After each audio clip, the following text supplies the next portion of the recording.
존경하는 박철수 목사님, 또 사모님, 또 이렇게 저랑 만나서 함께 이렇게 식사하고 또 교회 오게 돼서 너무 감사하고 또 정말 주님께 영광을 돌립니다. 또 이렇게 귀하게 사역하시는 모습 보니까 너무 마음에 감동이 됩니다. 네.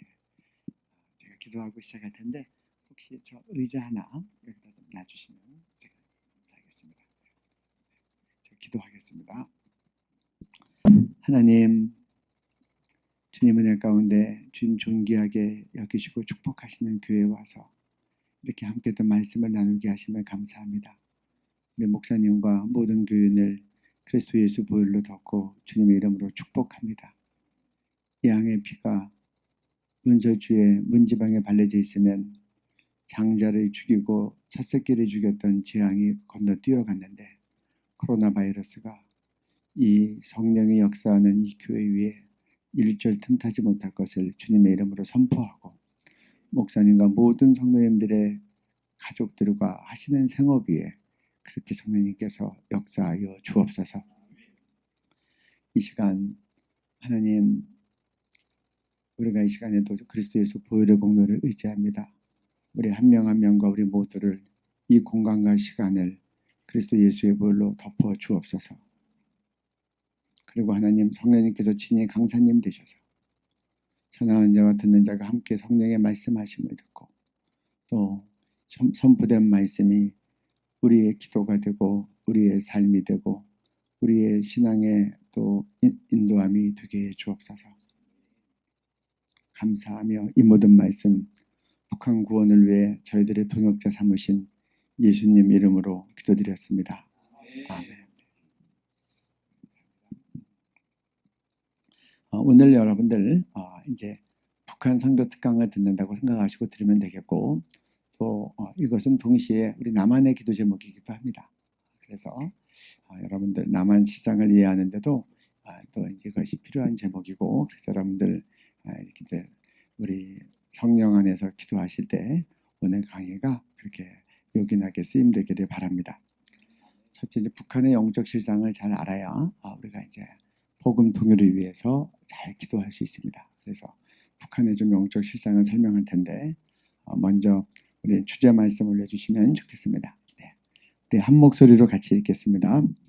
누구든지 자기 친족, 특히 자기 가족을 돌보지 않으면 믿음을 나중에 이제 본문할 때 설명드리겠지만 성경은 우리에게 핏줄의 책임을 이야기합니다. 여러분들이 마음에 잘 두셔야 돼요. 그래서 우리가 우리 가족 구원에 대한 일차적인 책임이 있고 가족 사랑에 대한 일차적인 책임이 있습니다. 결혼을 하게 되면 양가에 대한 책임이 있는 겁니다. 그래서 구약시대에는 기업무르자라고 해서 제일 가까운 친척이 책임지게끔 돼 있었고 그런 면에서 우리 북한 구원, 북한 선교는 남한교회의 일차적인 책임이 있습니다. 조금 이따 이제 제가 나중에 말씀을 가지고 나아갈 때 다시 말씀드리겠습니다. 북한의 영적인 상황이 어떤가? 우리 한번 영상 한번 틀어주시면 좋겠습니다. 우리 신앙인들은 하느님 곧 김일성 주석님이다 이렇게 생각합니다. 하느님을 김일성 주석님을 하느님과 같은 분으로 생각합니다. 그야말로 어쨌든 정교인이니까 기독교인이니까 하느님 집으로 오는데 집으로 와서 나의 마음속에 있는 하느님 그건 곧 김일성 주석님이다 이런 마음을 가지고 김일성 주석님을 더 잘 믿고 김일성 주석님을 더 잘 받들겠다는 그런 마음을 가지고 그러니까 죽은 예수가 다시 태어나는 부활은 안 믿습니까? 그렇습니다. 저는 예수가 죽었기 때문에 다시 태어난다 이렇게는 그렇게 믿지 않습니다. 우리 지금 과학의 시대에 사람이 죽었다 다시 산다는 걸 믿을 사람이 없지요.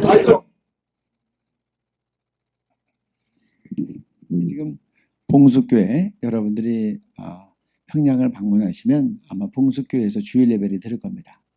봉숙교회에서는 그 전임 전도사 지금은 이제 목사가 됐습니다. 리성숙 목사의 외신 기자들 앞에서 했던 기자회견 내용입니다. 내가 기독교인이라 교회에 오지만 내 마음속에 있는 하나님은 김일성 주석이다. 나는 예수 부활은 믿지 않는다. 이렇게 얘기하는 겁니다. 어떻게 하면 이런 식으로까지 이렇게 종교인들까지 다 세뇌가 되었나? 우리 북한의 공교육을 한번 보겠습니다. 이게 지금 북한의 이제 여기다 또 저쪽으로 비치네요. 교과서들입니다. 교과서들. 네, 그 다음에요. 김정숙 앞에 김일성은 없습니까? 김정숙은 김일성의 처입니다. 근데 일주일에 1시간씩 가르치고 김일성 어린 시절 일주일에 2시간씩 가르치고 지금 초등학교 교과서입니다. 4는 4학년이에요. 초등학교 4학년. 김정일 일주일에 2시간 가르치고. 그러니까 이 집안에 대해서만 일주일에 김일성 2시간, 김정일 2시간, 김정숙 1시간, 5시간씩 가르쳐요. 이게 지금 김정일 죽기 바로 직전에 있었던 커리큘럼이에요. 지금은 이제 김정은도 같이 가르치죠. 초등학생들이 일주일에 5시간을 김일성 일가 배우는 거예요. 타가서부터 시작해서 죽을 때까지 이렇게 이제 평생 교육으로 가는 겁니다. 요즘 우리 아이들 주일학교에서 성경 공부 몇 시간 했나요? 1시간 예배드리고도 만만치 않죠? 짧게 예배드리고 그다음에 또 분반 모임 한다고 하고. 그래서 뭐 학교 가면 일주일에 1시간씩은 그냥 집안 얘기 배우는 거예요. 일주일에 5시간에 배우는 거예요. 그 다음에요. 예를 들어서 소학교면 초등학교입니다.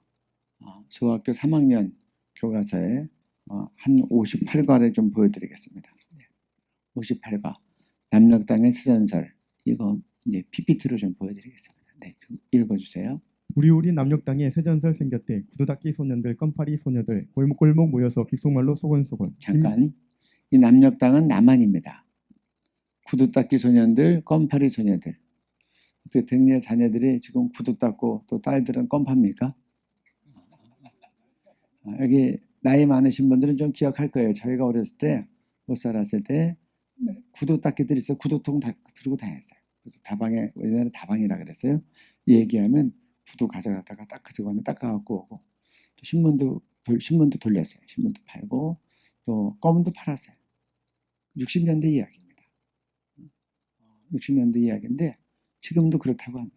60년대 초, 50년대, 60년대 이야기를. 그리고 그 다음에요. 뒤에 그 다음 문장. 네. 김일성 장군님은 축지법을 쓰시더니 위대한 영도자 김정일 원수님은 시간을 주름잡는 축시법을 쓰신대. 이게 지금 교과서에 나온 겁니다. 축지법이 뭐죠? 사랑아. 축지법이 뭐야? 축지법이 뭐지? 그렇죠. 시간에 버는 땅을 빨리 가는. 서울, 부산은 순식간에 뭐 5분 동안에 간다든지. 이게 축지법이에요. 근데 이제 김정일은 또 차별화시켜야 되니까 김정일은 축시법을 쓴다 그랬어요. 그럼 축시법은 뭘까? 시간을 단축시키겠죠? 네, 그 다음 또 보겠습니다. 네. 신기한 축시법 한 번만 쓰셔도 바다가 잠깐 새 무트로 변하고 100년 걸려 할 일을 한 해에 제낀대. 신기한 축시법 또 한 번 쓰시면 땅속에 금은보가 줄줄 실려 나오고 높고 높은 새집들이 숲풀처럼 솟아난대. 이제 조국 통일 축시법만 쓰시면 콘크리트 장벽도 모래처럼 무너지고 통일의 큰 경사가 우리 앞에 다가온대.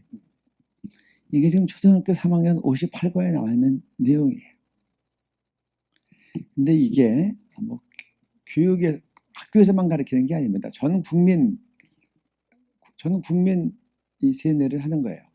한번 좀 북한 뮤직비디오에 나와 있는 건데 그거에다가 시간 관계상 좀 편집을 했는데 북한의 이제 정기 우리로 말하면 정기 이제 국가 이 국립 합창단 같은 데서 오케스트라 공연하는 거 보면 다 이게 들어가 있는 거예요.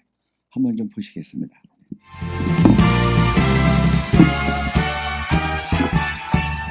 수륙님 수시던 축지법 오늘은 장군님 쓰신다. 백두의 전법 신묘한 전법 장군님 쓰신다. 축지법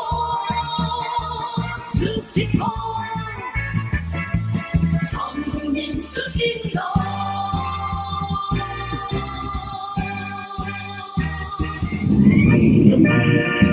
사실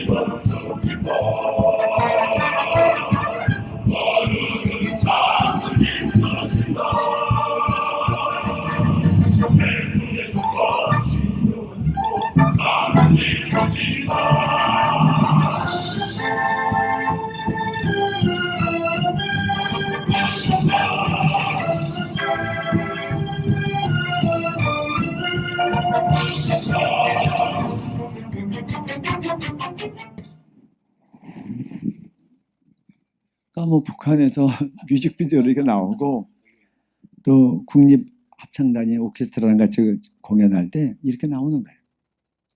이 운율이요, 여러분 몇 번 들으면 쉽게 몸에 배입니다. 제가 한 번은 이제 교회에서 연합 집회를 했어요. 그래서 이제 연합 집회 때 갔는데, 그러니까 이제 뭐 지방에서도 올라오시고, 그러니까 이렇게 이제 아이들도 많이 왔죠. 제가 이제 강의 끝나고 쉬는 시간에 화장실에 가는데 아이들이 이 노래를 부르면서 다니는 거예요. 그리고 저도 이 강의하고 지방에서 서울 올라오는데 차 안에서 제가 콧노래를 해서 뭔가 들어봤더니 이거라고 있더라고요. 장군님 축지법 쓰시고. 근데 뭐 축지법 정도로 끝나지 않습니다. 우리 조금 더 보겠습니다. 네, 읽어주세요. 위대한 수령 김일성 대원수님 혁명활동.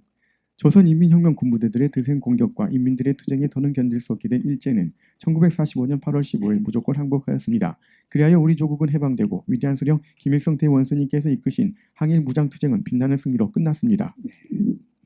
이게 지금 초급 중학교 1학년이면 우리나라 중학교 1학년에 해당됩니다. 거기서는 해방을 어떻게 가르치느냐. 조선인민혁명군부대, 김일성이 이끈 부대입니다.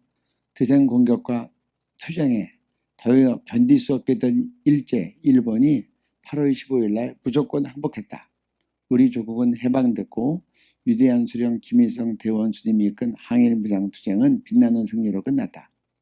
그러니까 북한 중학교 교과서에 의하면 일본이 무조건 항복해서 해방된 건 김일성 때문에 해방됐다고 가르치는 거예요. 이게 역사적으로 맞습니까? 어떻게 해방됐죠? 미국이 히로시마와 나가사키에 원자탄 투하해서 뭐 한 도시가 완전히 전멸하니까 일본 천황이 도쿄에 떨어지면 자기도 죽을 것 같으니까 그냥 앞뒤 안 가리고 혼비백산해서 그냥 무조건 항복한 거예요. 무조건. 여기에도 뭐 백그라운드로 설명하면 이제 말이 많이 있지만 여러 얘기했지만, 그런데 이 북한에서는 김일성이 이끈 이런 군부대들의 이 공격과 투쟁에 일본이 더 이상 견딜 수 없어서 무조건 항복했다고 가르치는 거예요. 그러니까 우리나라 조국을 해방시킨 사람은 해방자는 김일성이고 이민족의 구원자는 김일성이 되는 거예요. 이게 나중에 다 연관이 됩니다. 그래서 우리가 김일성 민족, 김정일 조선이 되는 거예요. 우리가 하나님이 이스라엘 민족에 출애굽시킨 해방자다. 너희는 내 민족이다라는 것 같이, 그래서 김일성 집안의 일대 이 신격화 우상화는 물론이고 3대 세습 독재, 아니면 계속해서 온 이 일가의 정통성이 있고 이 핏줄에게 이 지도권이 있다는 것이 이걸로 정당화가 되는 거예요. 나중에 김일성 주체상의 후계자론을 들어가면 김일성 일가에서 후계자가 나온다는 것이 이제 다 언급이 되어 있는 거예요. 그래서 민족의 해방자 김일성, 이 민족을 일제로부터 구원한 김일성, 이렇게 되는 겁니다. 그 다음에요. 네. 김일성 장군이 축지법을 비롯한 전신술, 장신술, 영신술을 마음대로 쓰시고 솔방울로 착탄을 만드시고 모래알로 쌀을 만드시며 가랑잎 한 장을 띄우고 대하를 건너가신다. 축지법은 물론이고 전신술, 몸이 동시에 여러 군데 확 나타나는 겁니다. 장신술, 몸이 갑자기 확 커지는 거예요. 영신술, 영이 유체이탈해가지고 막 돌아다니다가 또 들어오고 하는 겁니다. 솔방울로 착탄, 착탄은 수류탄으로 번역할 수도 있고 총알로도 번역하는 사람이 있어요. 솔방울로 수류탄이나 총알을 만들고 모래알로 쌀을 만들고 가랑잎 한 장을 띄우고 그걸 타고 큰 강, 대하는 큰 강입니다. 큰 강을 건너가신다. 예수님은 물 위를 걸으셨는데 김일성은 가랑잎을 타고 큰 강을 건너간다는 거예요. 뭐 교과서 보면 이런 내용들이 있는데 제가 시간 관계상 지금은 또 김정일로 좀 가서 보겠습니다. 김정일. 네. 그때 우리나라 땅이 흔들린 것은 위대한 영도자 김정일 원수님께서 종무의 지도 조각을 모아 큰 한 조각을 만든 지도를 가지고 지도 놀이를 하셨기 때문이었습니다. 함경북도 지도 쪽을 주시면 함경북도 땅이 흔들리고 평안남도 지도 쪽을 만지시면 평안남도 땅이 움실했다고 합니다. 그 뒤 한 해가 지나 일본 놈들은 정말 망하고 말았습니다. 소학교 2학년이면 이게 이제 초등학교 2학년 교과서입니다. 어떤 얘기냐? 김정일 손 만다면 그 지역에 지진이 일어났다는 겁니다. 함경북도 지도를 만지면 거기서 지진이 일어나고, 평안남도 만지면 평안남도가 지진이 일어나고, 그 뒤 한 해가 지나서 일본은 망했다. 그러니까 이때는 언제냐? 한 해가 지났으니까 한 해가 지나기 전이니까 1944년을 얘기하는 거예요. 1944년이면 김정일 나이가 몇 살이죠?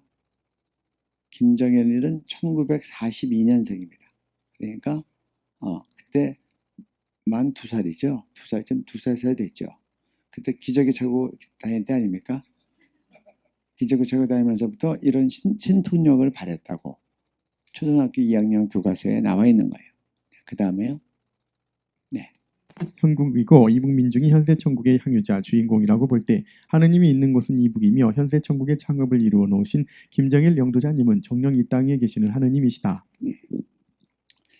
이게 지금 노동신문입니다.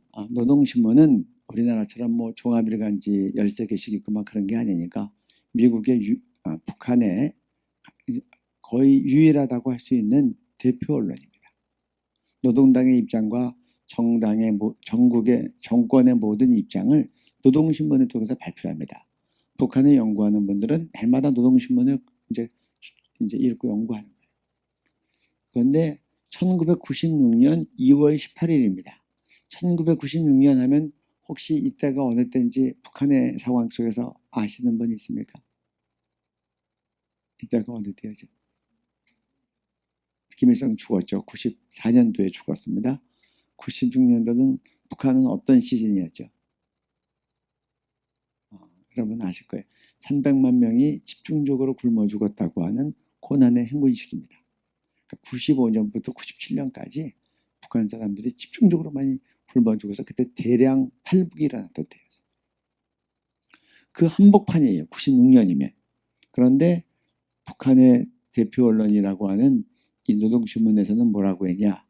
이북은 북한입니다. 이북은 현재 천국, 지금 천국이고 이북 민중이 지금 현재 천국을 누리고 있다. 사람들이 굶어 죽어 나가는데 이렇게 표현했습니다. 하느님이 있는 곳은 북한이다.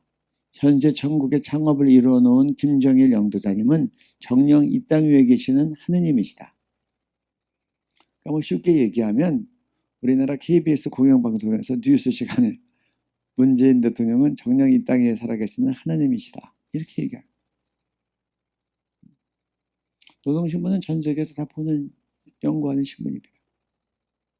그러니까 뭐 아주 공개적으로 살아있는 하느님이라고 얘기하는 거예요.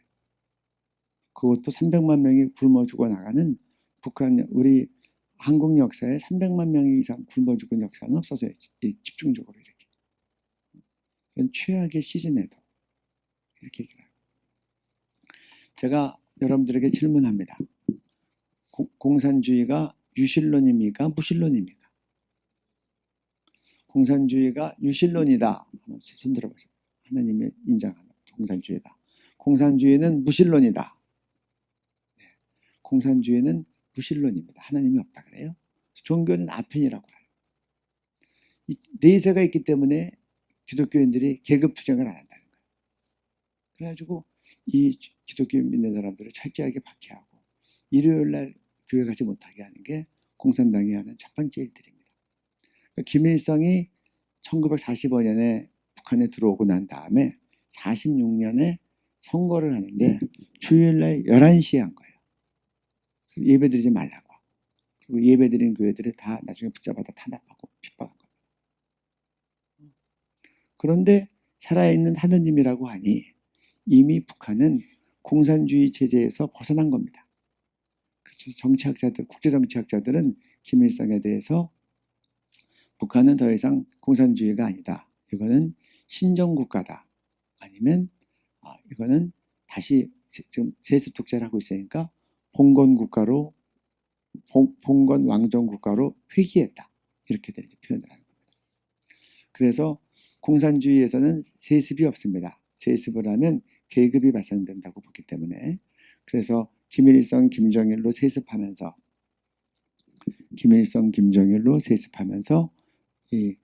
그때 마르크스 레닌 초상화를 김일성 광장에서 철거했다는 겁니다. 그러면 우리 그 다음에 또 김정은은 지금 어떻게 또 우상하고 있는가 한번 보겠습니다. 네. 경애하는 김정은 원수님께서는 일찍이 10대에 보통 인간으로서는 도달할 수 없는 높은 경지에서 정치와 경제는 물론 철학, 역사와 같은 사회과학과 수학, 물리학과 같은 자연과학, 그리고 군사와 외교 등 모든 부문에 정통하시고 폭넓고 해박한 지식을 소유하고 계시었다. 지금 이제 김정은에 대해서는 21세기형 이제 신격화 작업입니다. 그래서 뭐라고 얘기했냐고 하면 10대에 정치 경제는 물론이고 철학, 역사, 사회과학, 수학, 물리학, 자연과학, 군사, 외교 모든 부분에 정통하고 폭넓고 해박한, 쉽게 얘기하면 만물 박사라는 겁니다. 요새 우리가 공부 열심히 하면 박사학위를 언제 받죠? 20대 말이나 30대 초에 받습니다. 근데 박사가 자기 한 분야 공부하기도 바쁩니다. 근데 10대에 모든 학문에 다 통달했다는 거예요. 그 다음에 보겠습니다. 네. 3살 때 총을 쏘았고 9세 때는 3초 내에 10발의 총탄을 쏘아 목표를 다 명중시키고 100% 통구멍을 냈다. 사격 선수들도 명중 사격과 속도 사격에서 원수님을 따르지 못한다. 3살 때부터 운전을 시작해 8살도 되기 전에 구비와 경사지가 많은 비포장 도로를 몰고 질주했다. 됐습니다. 3살 때 운전했다는데 3살 아이 운전석에 앉혀놓으면 다리가 악셀레터에 닿습니까? 탱크도 몰았다 그러고 뭐 어렸을 때부터 또 그 다음에요. 9살 때는 방북한 외국 요트 회사 사장과 직접 요트 경기를 치러 김정은이 이겼다. 김정은이 이 요트광이라 그래서 유럽에서 아주 초호화급 요트를 막 사들이는 겁니다. 그리고는 이렇게 얘기를 하는 거예요. 네. 그리고 국민들이 지금 작년 UN 보고에 의하면 44%가 영양결핍입니다. 근데 국민들이 운동이 필요하다고 말타라고 권장을 하는 거예요. 당장 생계가 어려운데. 그 다음에요. 김정은 영상을 한번 보시겠습니다. 네. 김정은 현지 우리를 키워주시고 대세워주시는 김정은 장군님 정말 고맙습니다.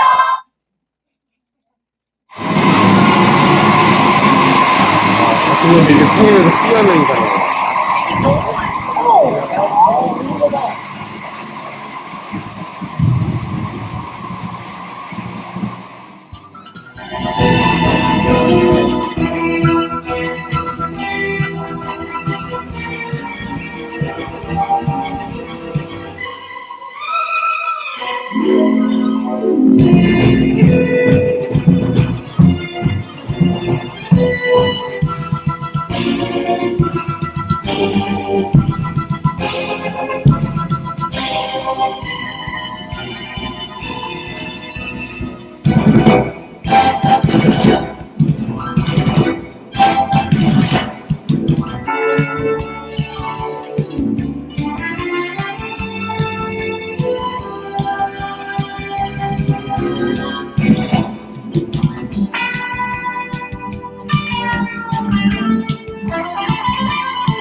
여러분 보셨죠?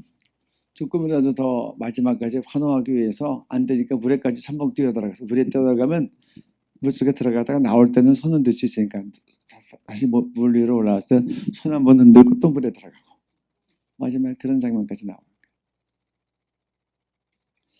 그래서 이게 참 정말 답답하고 안타까운 현실입니다. 물론 최근에 장마당을 통해서 남한 영화도 많이 들어가고 남한 드라마도 많이 보고 많이 알아요. 그렇지만 현지 시찰을 김정은이 나가면 이런 장면들이 지금도 이렇게 연출이 되고 있는 거예요. 조금 더 한번 더 살펴봅니다. 우리 노동신문을 한번 보겠습니다. 2005년 11월 12일입니다. 근데 노동신문 요 앞에 항상 여러분들이 북한의 문헌을 보면 주체가 94, 주체라는 말이 나옵니다. 주체 94가 무슨 말이죠? 주체 94가 무슨 말이에요? 힌트. 2005년 11월 12일은 뭘 기준으로 2005년이죠? 그렇죠. 우리가 예수님 탄생을 기점으로 역사가 BC와 AD로 나누어지죠. BC는 Before Christ, AD는 Anno Domini. Anno Domini란 말은 주후라는 말입니다. 그게 힌트입니다. 그러면 주체 94가 뭐겠어요? 김일성 태어난 때부터 94년. 김일성이 1912년에 태어났습니다. 1912년에 태어났는데 그때부터 세계 역사를 새로 카운트하는 겁니다. 1, 2, 3, 4. 그래서 세계 역사의 중심점이 김일성의 출생이라고 보는 거예요. 그러니까 예수님 자리에 김일성이 들어간 겁니다. 여러분들 북한의 출판물들 이렇게 보면 다 우리가 얘기하는 AD, 성이라는 말 앞에 주체가 써 있습니다. 그럼 그렇게 이해하시면 됩니다. 이게 이제 노동신문의 헤드라인입니다. 불길 속에 서슴없이 뛰어들어 남포시 상노관광상 지배인이었던 김재경 동무. 그거를 PPT로 읽어드리겠습니다. 지난 10월 어느 날 저녁이었다. 사무실을 나서던 김재경 동무는 눈이 둥그레졌다. 광산 가까운 곳에 있는 농장 원돌의 살림집들에 불이 났던 것이다. 불길은 점점 세차게 번지기 시작하였다. 사람들과 함께 그곳으로 달려간 김재경 동무는 주저없이 불길 속에 뛰어들어 위대한 수령님과 경의하는 장군님의 초상화들을 안전하게 모셔내었다. 그가 한 농장원의 아내의 생명을 구원하기 위해 다시 불길에 휩싸인 집안으로 뛰어들었던 그 순간 그만 지붕이 내려앉았다. 이렇게 김재경 동무는 동지들의 곁을 떠나갔다. 불이 났는데 여기 나와 있는 이 김재경 동무가 불길 속에 뛰어들어가 가지고 제일 먼저 걸려있는 초상화부터 먼저 뛰어갖고 나온 거예요. 바깥으로 안전하게 갖다 놓고 사람이 아직 피신들을 못했으니까 두 번째로 사람 구하러 갔다가 지붕이 내려앉아가지고 깔려서 죽은 겁니다. 그래서 김재경 동무는 국가영웅 칭호를 받았습니다. 그러니까 사람 생명보다 김일성, 김정일 초상화가 더 중요한 거예요. 이런 경우는 우리 북한 뉴스를 보면 자주 나와 있습니다. 한번 계속해서 보시겠습니다. 아내와 자식을 산사태에 이르면서도 초상화부터 모셔내온 같은 농장원 박종렬. 사람들이 내민 구원의 손길에 초상화를 부탁하고 휘말려드는 물결 속에서 더는 솟구치지 못한 평강군 정동협동농장원 처양미. 물속에서 5살 난 딸애가 등에서 미끄러져 내리는 순간에도 초상화만은 손에서 놓지 않은 이천기초식품 공장 노동자 강영곤을 비롯하여 수령, 결사, 옹위에 생명과 가정을 바친 사람들도 있다. 이번에 피해 지역에서 물이 빠진 다음 흙가모래에 묻힌 사람들이 발견되었다. 그런데 그들의 품속에서 나온 것은 하나같이 물 한 점 스며들지 않게 비닐로 싼 초상화였다. 이것이 바로 오늘 자기의 존재도 값 높은 존엄과 행복도 수령, 결사, 옹위의 길에서 찾는 조선인민의 인생관이다. 여기 보면 수령, 결사, 옹위가 있는데 수령, 결사, 옹위가 무슨 말이죠? 조선인민의 인생관이에요. 수령은 김일성, 김정일, 김정은입니다. 결사, 우리가 보면 결사반대 막 그런 말 하죠. 죽음으로써 라는 뜻이에요. 옹위, 세우는 거예요. 그러니까 김일성, 김정일, 김정은을 죽음으로써 세우는 것이 조선 인민들의, 북한 동포들의 인생관으로 교육을 시키는 겁니다. 어떻게 하면 이런 일들이 벌어지는가? 우리 기독교의 10계명이 있듯이 북한에는 유일사상 10대 원칙이라는 것이 있습니다. 1974년도에 만들어졌고 북한 탈북민들한테 물어보면 이게 다 아주 녹아져 있습니다. 그들의 머리와 삶 가운데. 그래서 10조가 있는데 10조를 보면 다 김일성 나갑니다. 3조를 한번 보시겠습니다. 네. 수령 김일성 동지의 권위를 절대화해야 한다. 경애하는 수령 김일성 동지의 초상화 석고상 동상 초상위장, 수령님의 초상화를 모신 출판물, 수령님을 형상한 미술작품, 수령님의 현지 교시판, 당의 기본 구호들을 정중히 모시고 따르며 철저히 보위하여야 한다. 김일성의 권위를 절대화라는 말은 신격화라는 말이에요. 절대자가 하나님이죠. 초상화, 석고상, 동상, 초상위장 모든 것들의 출판물, 수령님을 형상한 모든 미술작품까지 이 모든 것들을 다 정중히 모시고 의인법을 써서요. 수령님처럼 그렇게 모시라는 거예요. 그리고 철저히 보위해. 그래서 북한에 보면 이 동상 옆에는 다 갱도 같은 것들이 파놨다 그래요. 전쟁시나 위급한 시기에는 그런 모든 이 김일성을 형상화한 작품들이 안전하게 철저히 보유될 수 있도록. 쉽게 예를 들면 여기 만약에 이 물병인데 여기 만약에 김일성 초상화가 그려져 있다. 그럼 먹고 난 다음에 쭈그려서 추정해 버리면 잡혀갑니다. 이렇게 교육을 받으면 어떻게 되는가? 단순히 북한에서만 불길 속에 뛰어들어가서 초상화를 구하는 게 아니라 남한에 와서도 비슷한 행동을 하게 됩니다. 남한 뉴스를 하나 보여드리겠습니다. 네, 자, 지난 2003년 뒤로 2003년 대구 유니버시아드 대회 때 그때도 북한의 민영원단이 한국에 왔었습니다. 그때 있었던 뉴스입니다. 네. 지난 2003년 대구 세계 유니버시아드 대회 때의 일입니다. 이 당시 북한 미녀 응원단이 눈길을 끌었었죠. 그런데 갑자기 버스가 서더니 미녀 응원 단원들이 내려서 뛰기 시작합니다. 우리 장군님이 육상에 오대 못에 있다고 하셨죠. 왜? 뭐라고요? 그냥 김정일 장군님이 육상에 오대 못에 있다고 보셨죠. 김정은 동남에다가 어떻게 먹습니까? 이들이 본 것은 김대중 전 대통령과 김정일 위원장의 사진이 인쇄된 플래카드였습니다. 어제도 비가 오고 오늘도 비가 오는데 대책이 안 세지는 것 같습니다. 이제 비가 오고 우리 장관님 영상에 젖어준단 말입니다. 우리 이걸 보고 절대로 그냥 갈 수 없습니다. 우리 하늘을 태양을 연기가 멋있는 거 어디 정말. 결국 플래카드를 떼어내서 사진이 접히지 않도록 그야말로 모셔갑니다.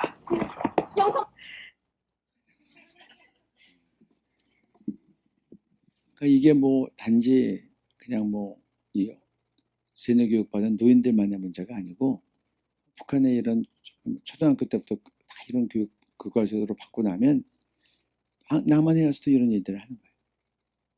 미국 가면 이런 일 안 하겠습니까? 우리 북한에 하면 또 동상에 대한 문제를 한번 보겠습니다. 네. 김일성 동상인데 우리 북한 농부들이 다 고개 숙여서 참배하고 있어요. 그 다음에요. 2018년 지방 자치장 선거가 끝나고 난 다음에 좌파 교육감들이 많이 됐는데 그때 그런 말이 나왔습니다. 우리 아이들 북한으로 수학여행 보내겠다. 그래서 저는 반대했습니다. 제가 왜 반대했냐? 아이들 다 가면 제일 먼저 이런 김일성 동상에 가서 참배시키지 않겠습니까? 여러분 우리 아이들이 통일교 그 단지에 가서 문선명한테 다 참배하면 좋겠습니까? 그래서 우리 아이들 그렇게 그거 안 되겠다.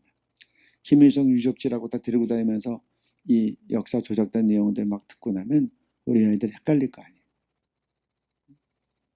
여러분들 그런 거 잘 분별하셔야 됩니다. 그것이 뭐 나중에 통일한국의 주인공이 될 아이들이니까 북한도 알아야 된다. 북한도 갔다 와야 된다. 북한 알아야 되죠. 갔다 오는 것도 중요합니다. 하지만 저렇게 잘못된 지역에 가서 잘못된 영적 행위를 하면 안 되니까 거기에 대해서 우리가 분명하게 잘 파악하고 대처를 해야 될 것입니다. 네, 계속해서 보겠습니다. 네. 김일성 어렸을 때부터 다 동상으로 일대기를 만들어 놓은 겁니다.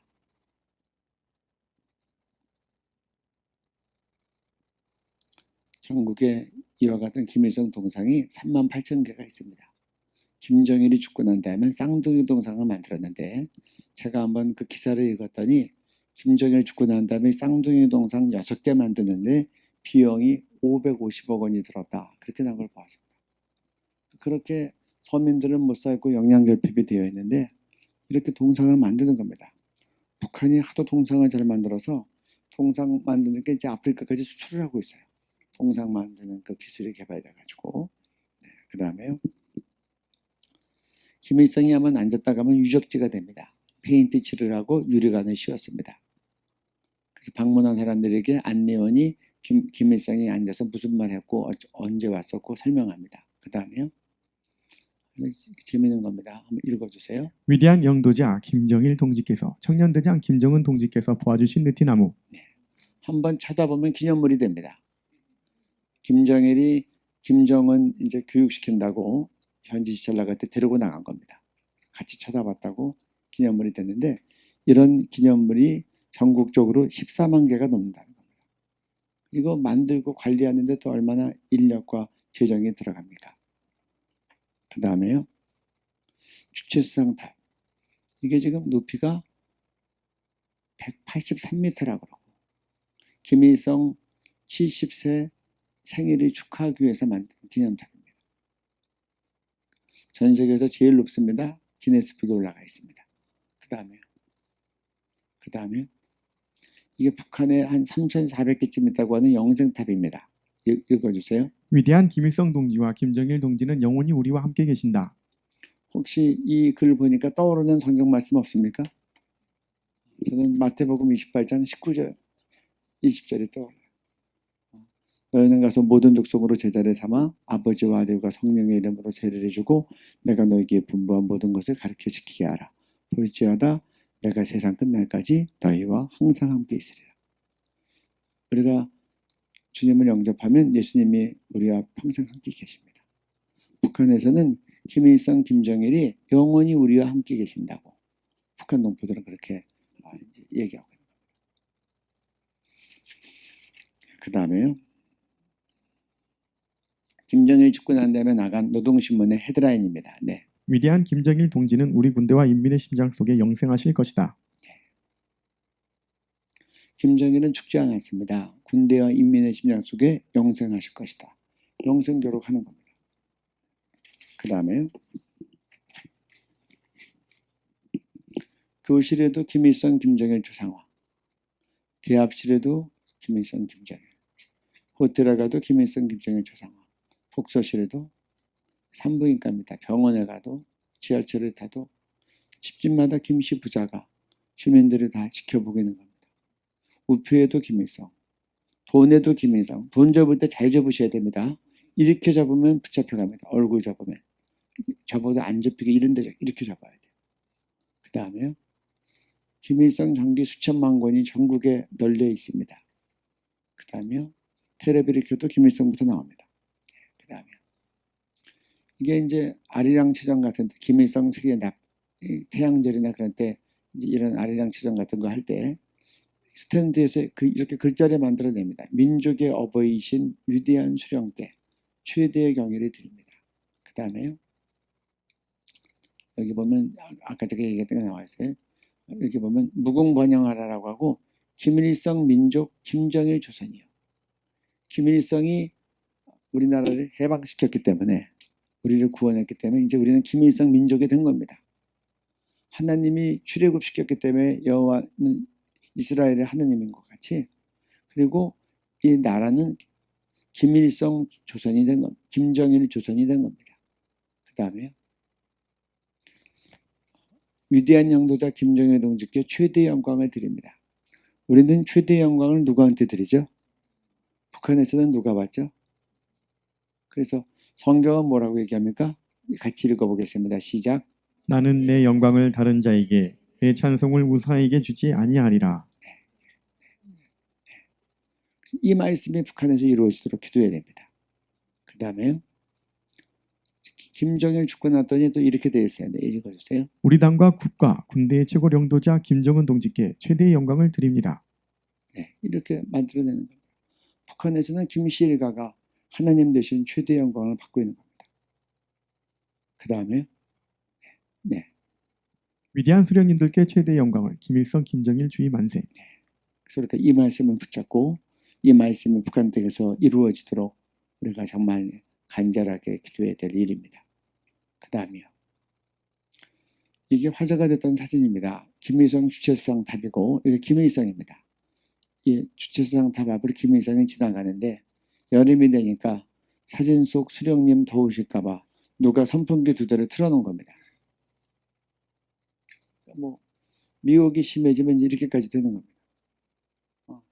사진 속에 있는 수령님만 봐도 감동이 되고 보면 눈물이 나고 그리고 사진이 조금이라도 잘못되면 견딜 수 없어서 막 울고 우리 대통령 플래카드 뭐 비에 젖는다고 누가 신경 쓰는 사람이 있어요? 근데 민영원단은 막 울면서 뛰어올라가 여자들이 그 뛰어올라가서 풀어낸 거예요. 우리나라 경찰들이 올라간 거 아니에요. 아까 그 뉴스 잘 보시면 울잖아요.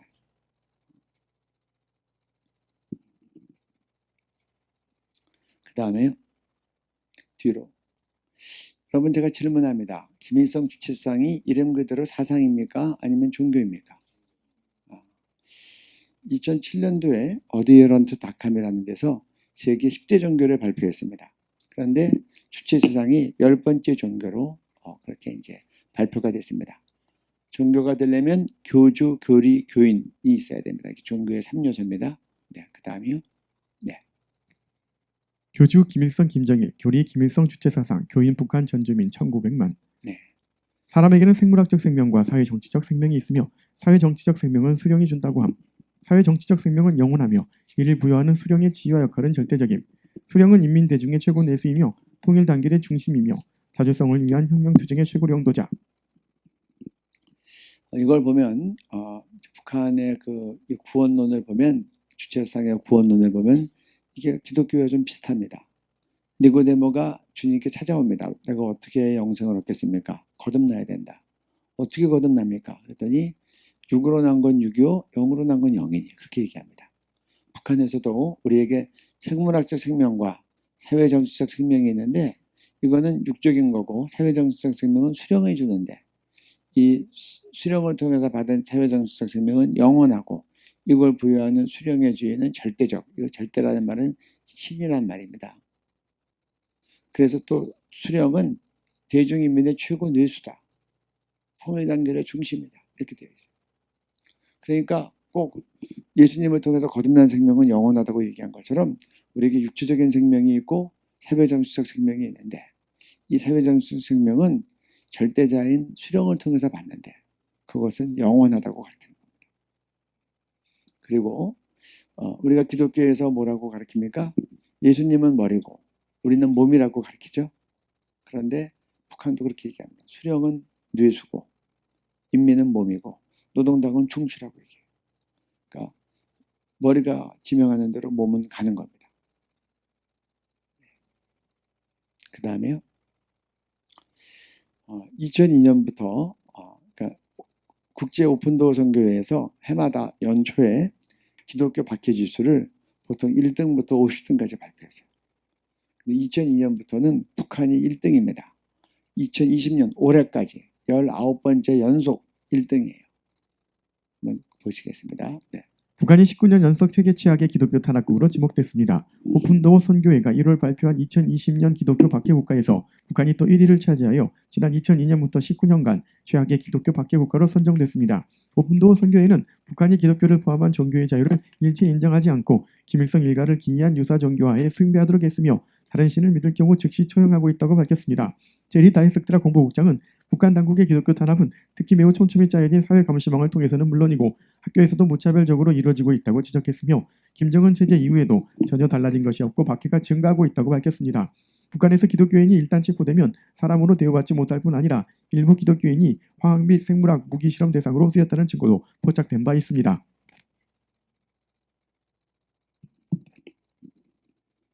지금 이것이 오픈도어에서 기자회견하면서 발표했던 내용입니다. 한번 구체적인 좀 기독교 박해 사례를 한번 볼 텐데요. 먼저 1962년 상황입니다. 네. 종교인들을 함께 데리고 공산주의 사회로 갈 수가 없습니다. 그래서 우리는 기독교 천주교에서 집사 이상의 간부들은 모두 재판에 처단, 사형해버렸고 종교인들은 죽여야 그 버릇을 고친다는 것을 알게 되었습니다. 1962년 김일성의 사회안전부 아달교시. 많은 박해 사례가 있지만 샘플로 하나 드린 겁니다. 여기서 집사 이상 되시는 분 한번 손들어 보십시오. 집사 이상 되시는 분. 네, 북한에 계셨으면 순교하셨습니다. 네. 그 다음에요. 지금 생체 실험에 대한 얘기가 나오는데 탈북민들이 많은 증언을 했습니다. 근데 구체적으로 이게 구체화된 자료가 나온 겁니다. 이게 MBC 뉴스인데 한번 보시겠습니다. 네. 북한 연구원 망명, 기독교인들 생체 실험 대상. 북한의 기독교 신자들이 살인가스 생체 실험의 대상이 되고 있는 것으로 드러나 충격을 주고 있습니다. 핀란드로 망명한 자강도의 강계 미생물 연구소 소속 연구원 47살 이모 씨는 한 해 200여 명의 북한 주민들이 살인가스와 탄저균 성능 강화 시험에 이용됐다고 밝혔습니다. 지난해 탈북한 이 씨는 생체 실험의 실험 대상은 주로 정치범 수용소의 정치범들과 기독교인들이며 강계연구소 지하 2층에서 이들을 유리관 속에 가둬 살인가스 실험을 했고 이 같은 내용을 기록한 실험 데이터를 15기가 분량의 USB에 담아 망명한 것으로 알려졌습니다. 이것은 UN 북한인권조사위원회에 비공개 보고된 생체 실험 증언과 거의 일치하는 내용이며 북한은 자강도를 포함해 7곳에 생화학 무기 개발 연구소를 운영하고 있습니다. 우리 한번 사진 좀 보여주세요. 그래서 이게 유리방에다가 가스 집어넣고 기독교인들이나 정치범 수용소 집어넣고 생체 실험하는 겁니다. 몇 초가 걸리면 어떤 증상이 나오고 몇 분이 되면 어떻게 죽고. 제가 수용소에 있던 분들 간증 들어봤더니 이런 유리방에다 집어넣고 일가족을 집어넣는답니다. 그래서 그러면 이제 엄마 같은 경우는 이 자식들 막 막 이제 막 피토하고 그러면 끝까지 막 자식들부터 울부짖다가 죽는다는 거예요. 뒤로 네. 아니 그 다음이요. 지금 여기 보면 강기연구소에서 한 해에 200여 명이 이렇게 죽는다는 겁니다. 기독교인들과 정치범수용소 사람들. 만약에 쉽게 한번 생각해 봅시다. 절반 50%씩이라고 하면 강기연구소에서만 한 달에 1년에 100명 이상 죽는 거예요. 그렇죠? 여기 북한은 자강도를 포함해 7군데의 생화학무기 연구소가 있다고 그랬으니까 똑같이 200여 명씩 죽인다. 그러면 1년이면 1,400명 이상이 죽는 겁니다. 그 중에 절반인 700명 이상은 기독교인들이 생체 실험 당한다는 얘기예요. 요새 탈북민들이 고급 정보를 갖고 나오면 돈이 된다는 걸 알고 이번엔 나오면서 이 모든 자료를 USB에 담아 갖고 나온 거예요. 근데 남한에 오면 위험해서 그런지 망명을 할 때 남한으로 안 오고 핀란드로 갈 겁니다. 그 다음에요. 북한 정치범수용소입니다. 네, 정치범수용소에 있다가 탈출해서 남한까지 왔던 우리 이제 한 형제입니다. 네. 손가락 한 매듭이 없죠. 네. 정치범수용소에 있으면서 재봉틀 날려다가 떨어뜨려야 됩니다. 그랬더니 네 손이 잘못해서 떨어뜨렸다고 손가락 한 매듭을 칼로 끄는 겁니다. 그 다음에 이렇게 불고문을 당했습니다. 어렸을 때 간수들한테 이 어렸을 때 불고문을 당했는데 밑에다 불을 뗀 거예요. 너무 뜨거워서 펄쩍펄쩍 뛰니까 움직이지 못하게 쇠사슬랑으로 아랫배를 찍은 겁니다. 이렇게 고정시켜서 불 피하지 못하게. 그래가지고 그냥 자기가 기절을 했답니다. 눈 떠봤더니 살타는 냄새가 진동하니까 간수들은 방을 떠났다고. 자기는 대소변에다 방류했더라고. 그렇게 얘기해요. 지금은 기독교인이 됐습니다.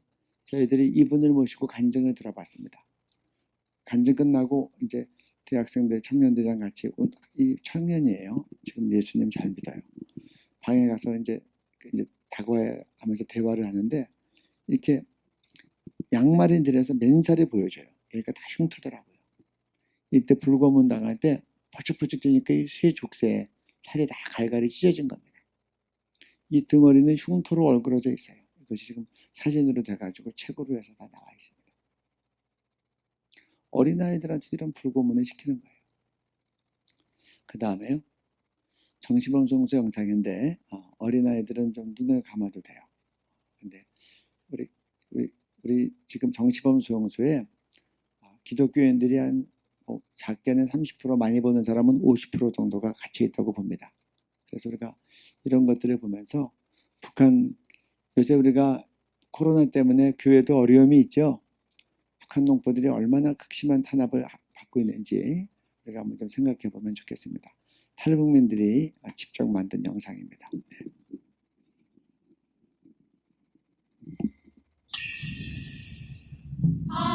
우린 지금 섰고 있는 거야. 저 하늘 너머엔 정말 꿈 같은 세상이 있어.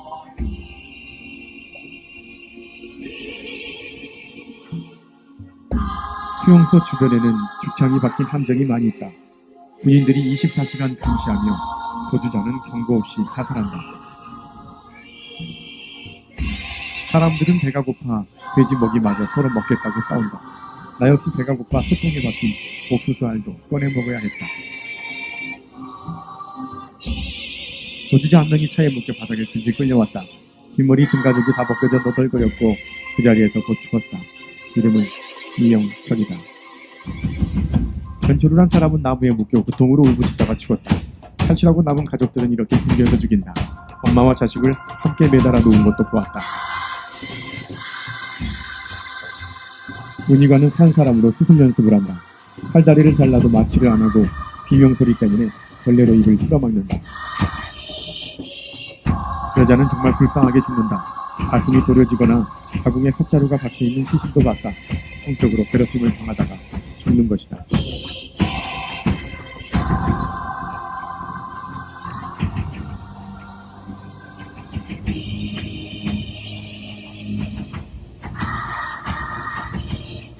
여성이 임신을 하면 죽는다.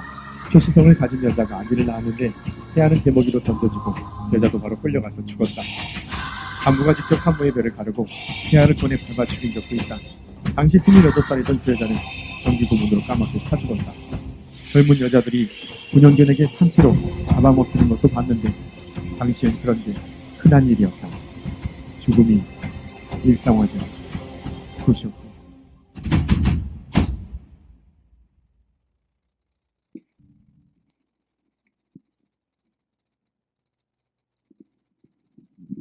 네, 이제 끝났습니다.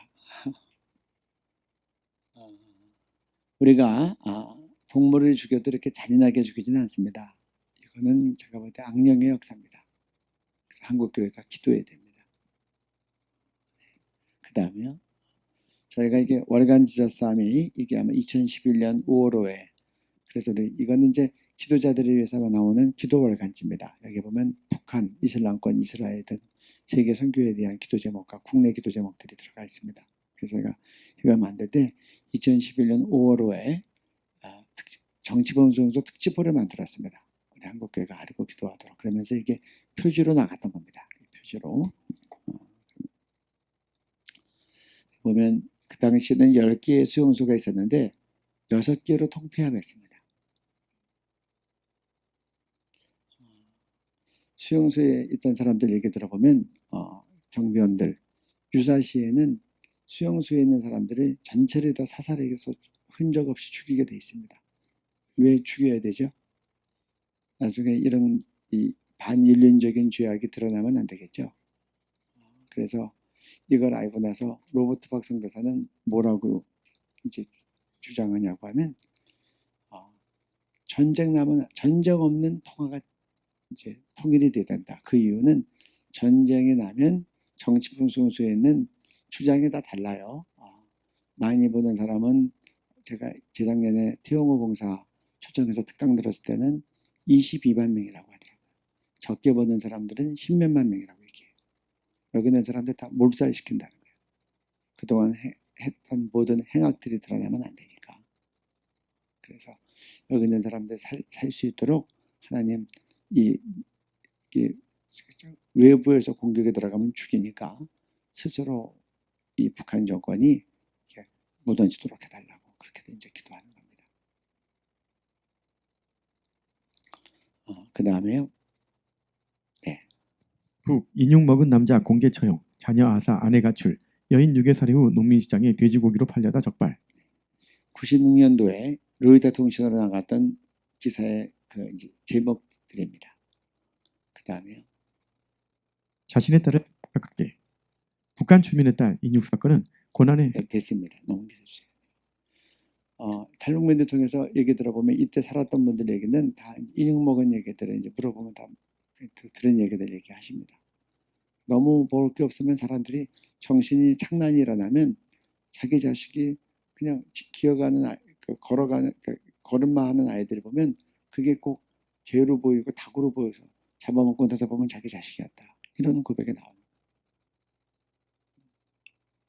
이거는 카나다 의회에서 우리나라 탈북민을 불러서 청문회를 한 다음에 나왔던 외신입니다. 네.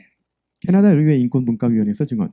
4일 미국의 대중국 라디오 희망지성 국제방송에 따르면 탈북 여성 김모 씨는 최근 캐나다 의회 인권분과위원회에서 자신이 북한에서 겪었던 경험을 증언했다. 할아버지가 6.25 전쟁 때 실종됐던 김 씨는 북한의 제18 집중형 강제 수용소에서 인생의 대부분을 보내다가 탈북했다고 한다. 집중형에서의 생활은 배고픔과 구타, 죽음의 연속이었다. 배급은 늘 밀가루에 소금을 조금 넣은 죽이었고 갖가지 죄목으로 공개 사형이 이루어졌다. 수감자 사이에서도 계층이 있어 다른 수감자들이 뱉은 침을 강제로 삼켜야 하는 모욕도 당했다고 김 씨는 전했다. 20년 이상 모범 생활을 한 끝에 김 씨는 2001년 아이들과 함께 석방됐다. 그러나 2년 뒤 아이들은 마을을 휩쓴 홍수에 실종됐고 아이를 찾다 지친 김 씨는 2005년 중국으로 건너갔다. 식당에서 일하던 김 씨는 중국 공안에게 발각될까봐 항상 조심했지만 결국 시장에서 붙잡혀 북한으로 돌려보내졌다. 북한으로 후송된 김 씨는 다시 집중용으로 보내졌다. 그는 2008년 집중용에 있을 때는 상황이 더 악화돼 있었다며 아들을 죽여 돼지고기로 속여 판 엄마도 있었다고 증언했다. 고열을 앓던 딸을 살해한 뒤 먹었다는 죄로 사형된 여성도 있었다고 김 씨는 증언했다. 김 씨는 이후 가까스로 집중령을 빠져나온 뒤 브로커를 통해 라오스로 도망쳤고 태국을 거쳐 한국에 도착했다. 이 같은 이야기를 들은 캐나다의 마리오 실바 의원은 이 증언은 인권분과위원회에서 들은 이야기 중 가장 비극적이고 믿을 수 없는 이야기라고 말했다고 희망지성 국제방송은 전했다. 여기 보면 수용소 노동교화소 얘기도 나오고 그리고 인육 먹은 얘기도 나오고 다 나옵니다. 전세기 21세기에 그리고 20세기 후반부에 우리 동포들이 이렇게 처참하게 사는 겁니다. 한국 교회에 정말 영적인 또 도덕적인 또 정치적인 책임이 있는 겁니다. 우리 성경 말씀을 한번 보겠습니다. 네, 그 다음에 아니 그냥 다 PPT로 나옵니다. 네, 좋습니다. 전 세계적인 지수를 가지고 한번 보겠습니다. 민주화 지수, 그 나라의 민주화를 척도를 재는건데 167개국을 조사했는데 북한이 167등으로 꼴등을 했습니다. 그 다음에요. 경제 자유화 지수 180국가를 조사했는데 북한이 180등으로 꼴등을 했습니다. 그 다음에요. 언론 자유화 지수 2018년에는 180등이었는데 지금 179등으로 나왔습니다. 국경 없는 기자회가 조사한 겁니다.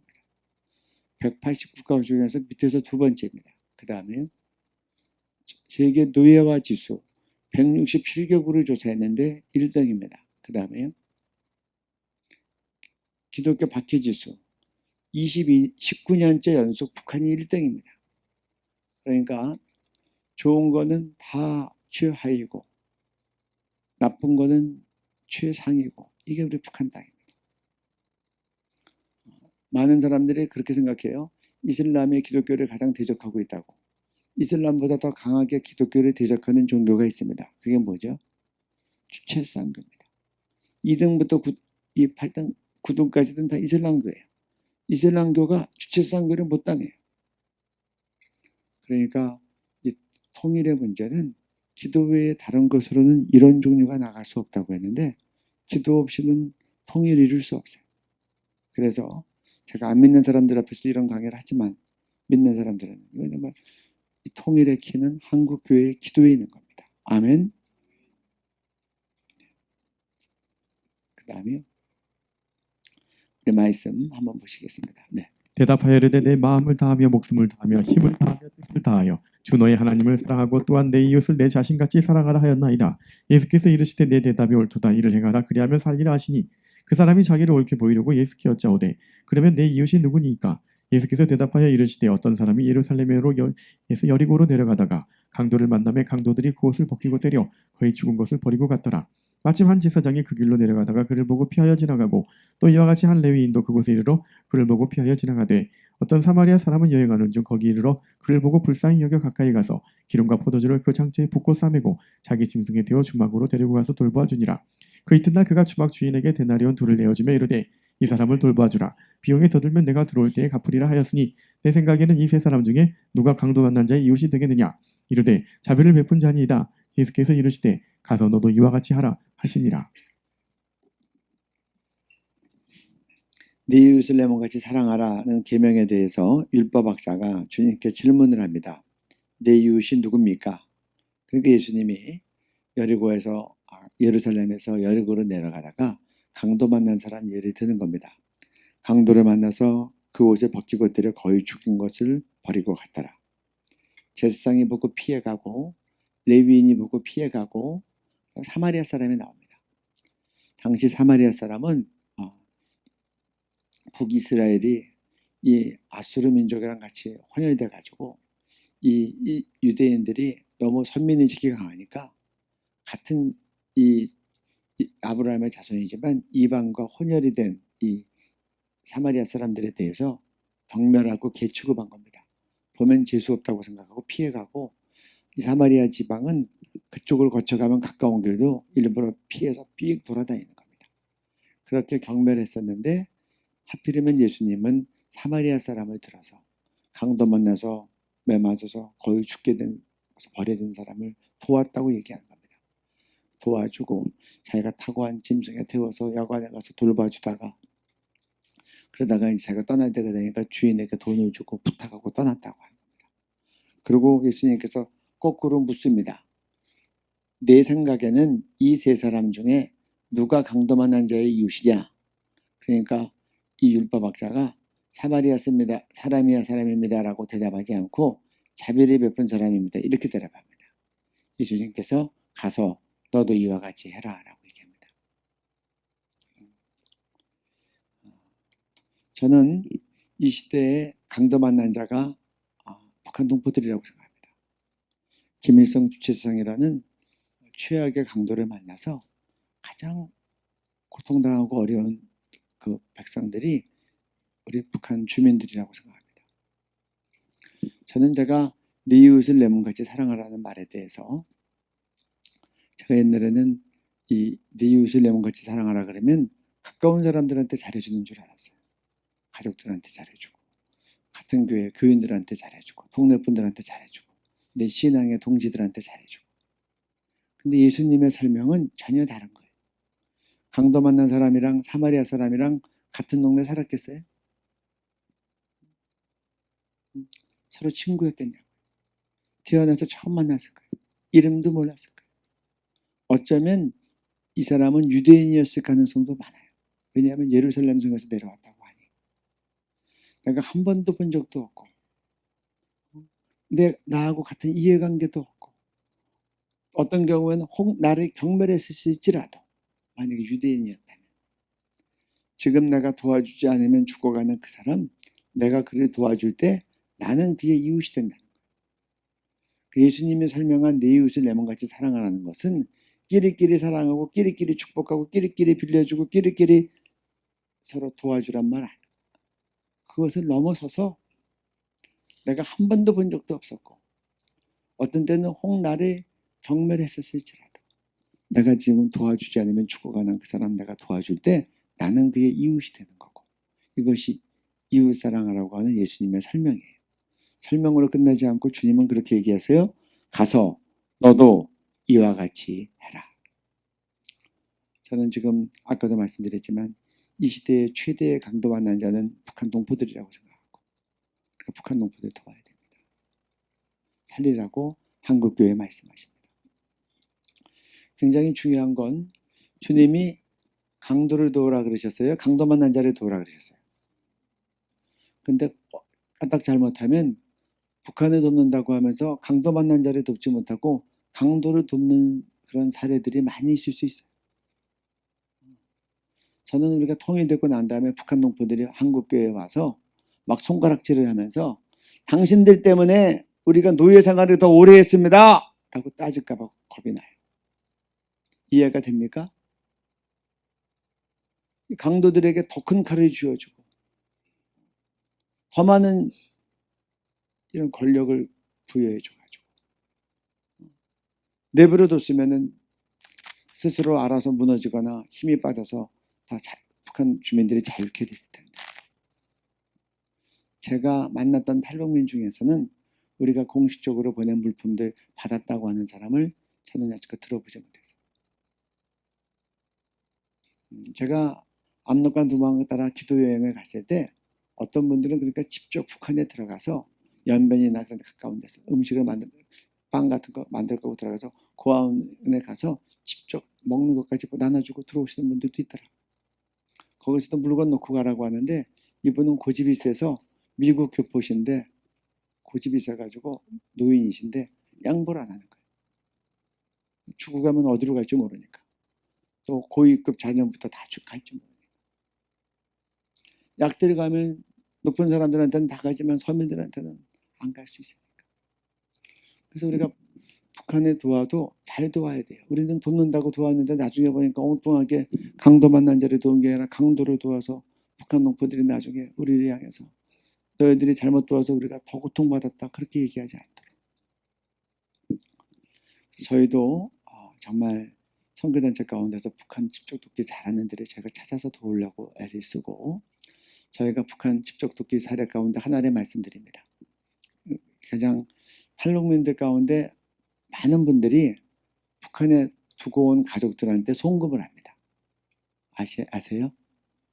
예를 들면 100만 원을 보내면 커미션, 수수료가 30만 원이다 그러면 중간 브로커가 30만 원 딱 띄고 70만 원이 배달이 되는데 신속하게 배달이 됩니다. 화교들이 전국 체인이 전 세계적으로 체인이 있어서 남한에서 돈 집어내면 조금 있다가 북한에서 받았다고 전화통화로 확인이 돼요. 탈북민들은 많은 사람들이 북한에 있는 가족들이랑 통화를 합니다. 아세요? 제가 우연히 한 할머니가 돈 보내고 나서 확인 전화하는 걸 제가 옆에서 들었어요. 이 할머니가 딸이랑 통화합니다. 이렇게 통화하시더라고요. 돈 받은 거 확인되고 난 다음에 이거 내가 보낸 거 아니야. 교회가 보낸 거야. 혼자 먹지 말고 나눠 먹어. 그러시더라고요. 두 번째로는 너 이제 점치러 다니지 말고 하나님 믿어. 그러더라고요. 그래서 북한에 점정이 있는 거 알았어요. 그리고 나 또 기억나는 게 어려운 일 있으면 기도해야 그러시더라고요. 제가 옆에서 우연히 들은 거예요. 그래서 그 다음에 제가 조사해 봤더니 북한에서 거기서는 이제 무신론이니까 무당 이런 사람들 점치는 사람 찾아내가지고 막 처벌하는데 총살도 시키고 감옥에도 보내더라고요. 무당이 없어야 되겠지만 그렇다고 죽이거나 감옥 보낼 건 아니죠. 북한에서는 그렇더라고요. 그래서 저희는 저희 동역자들 가운데 이제 저희가 1년에 한 3번 정도 부활절, 성탄절, 그리고 뭐 추석이나 구정 같은 데 맞추어서 100만 원씩 보내도록 해요. 보낼 사람들 있으면 신청하라고. 아무튼 복음 드릴 때까지는 살아있어야 될 거 아니에요. 그리고 이렇게 해야지 그분들이 교회 사랑에 빚져 있으니까 나중에 통일되면 교회에 대해서 복음에 대해서 마음의 문이 열릴 거 아니에요. 그렇죠? 한 번은 이제 이 북한이 워낙 경제가 어려워서 남한에서 우리가 100만 원 보내면 4인 가족이 잘 살 수 있어요.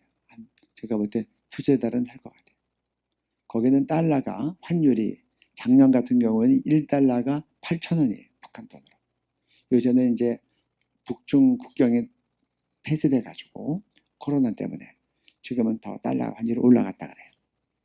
그런데 직장인들이 보통 월급 받으면 보통 직장인들 월급이 3,000원에서 5,000원이에요. 그러니까 월급 가지고 못 살죠. 그러니까 일반 관리들은 다 뇌물을 받아서 살고 그리고 서민들은 직장 다녀갔다고 사인만 하고 나와가지고는 다 자기가 집 옆에 있는 그 자기 텃밭 가르고 장사하고 그래서 장마당에서 장사해서 먹고 사는 거예요. 이게 지금 북한 상황이에요. 출근부에 도장 찍고 그래야 되니까 그것도 뇌물 조금씩 갖다 주고 그렇지 않으면 또 정치범 소수에 끌려가면 안 돼요. 그래서 우리가 지금 북한 동포들 집적독도 운동하는 거 저는 필요하다고 봅니다. 그리고 주님의 이름으로 보내는 겁니다. 교회의 이름으로 보내는 거예요. 또 한 번은 그것도 탈북민한테 들은 말이에요. 한 번은 전화를 와서 받았더니 자기 부모님이 사는 동네에 보이부원이 전화를 했더래요. 자기한테. 네가 부모님한테 송금하는 거 내가 잘 알고 있다. 내가 부모님도 잘 돌봐주고 있다. 그러니 이제 가끔씩은 나한테도 송금 좀 해라 그러더라고요. 그래서 지금 우리 탈북민들이 북한에 보내는 그 돈이 그 가족들에게 이렇게 참 요긴하게 되어지고 그들을 통해서 우리가 주님의 사랑도 함께 보낼 수 있는 겁니다. 그래서 우리 한국교회는 북한 동포들을 어떻게 실제적으로 도울 수 있나. 서독교회는 그런 걸 잘했어요. 분단되었을 때 프라이카우프라고 해서 자유를 돈을 주고 산다. 그래서 돈을 주면 어떻게 했냐. 정치범들을 빼왔어요. 정치범만 빼온 게 아니라 정치범 가족까지도 다 데리고 왔어요. 우리는 그냥 주고 나서 그냥 주고 끝나고 욕만 먹죠. 어떤 때는 소대가리라는 말도 듣고. 근데 서독교회는 돈 주면 사람을 빼오더라고요. 그래서 그렇게 나온 사람이 약 33-4만 명이 나왔어요. 정치범이란 그 가족들까지. 그래서 우리도 정말 북한과의 이런 관계에서 그런 것들을 지혜롭게 잘 해나가면서 우리가 하느님 나라를 이루어 나가야 되겠다. 그렇게 생각하는 겁니다. 네. 두 번째로요. 네. 사울이 길을 가다가 다메섹에 가까이 이르더니 호련히 하늘로부터 빛이 그를 둘러 비추는지라 땅에 엎드려져 들음의 소리가 있어 이르시되 사울아 사울아 내가 어찌하여 나를 박해하느냐 하시거늘 대답하되 주여 누구시니까 이르시되 나는 내가 박해하는 예수라 내가 줄일 때 너희가 먹을 것을 주지 아니하였고 목마를 때 마시게 하지 아니하였고 나그네 되었을 때 영접하지 아니하였고 헐벗었을 때 옷 입히지 아니하였고 병들었을 때와 옥에 갇혔을 때 돌보지 아니하였느니라 하시니 그들도 대답하여 이르되 주여 우리가 어느 때에 주께서 줄이신 것이나 목마르신 것이나 나그네 되신 것이나 헐벗으신 것이나 병드신 것이나 옥에 갇히신 것을 보고 공양하지 아니하더이까. 이 임금이 대답하여 이르시되 내가 진실로 너희에게 이르노니 이 지극히 작은 자 하나에게 하지 아니한 것이 곧 내게 하지 아니한 것이니라 하시리니. 사울이 예수님을 알지 못하고 핍박자였을 때 핍박하는데 아주 열심히 특심했습니다. 그래가지고 예수 믿는 사람들이 핍박이 너무 심하니까 견디다 못해서 야고보를 죽였잖아요. 베드로도 죽이려고 감옥에 갇혔는데 주의 천사가 나타나서 빼냈잖아요. 그러니까 이제 막 피난을 가는데 다메섹까지 간 겁니다. 그러니까 이 사울이 이 예수 믿는 사람들 체포하려고 죽게 영장을 받아가지고 다메섹까지 가다가 길가에서 너무 밝은 빛이 비치니까 실명을 한 겁니다. 그래서 땅에 거꾸로 져가지고 빛을 향해서 말을 합니다. 주님 누십니까? 그러니까 하늘에서 빛이 말을 해요. 나는 네가 핍박하는 예수다. 아니 예수님이 핍박받을 때 사울이 핍박했어요? 사울이 못 박았습니까? 사울이 채찍질했어요? 사울이 옆구리에 창 찔렀어요? 예수님 왜 그러세요? 사울이 예수 믿는 사람들 핍박하고 감옥에 가두고 그래서 관리들이 이 감옥에 갇힌 사람들이 고문하고 때리고 핍박할 때 예수님이 매맞고 예수님이 감옥에 갇히고 예수님이 고통당했다.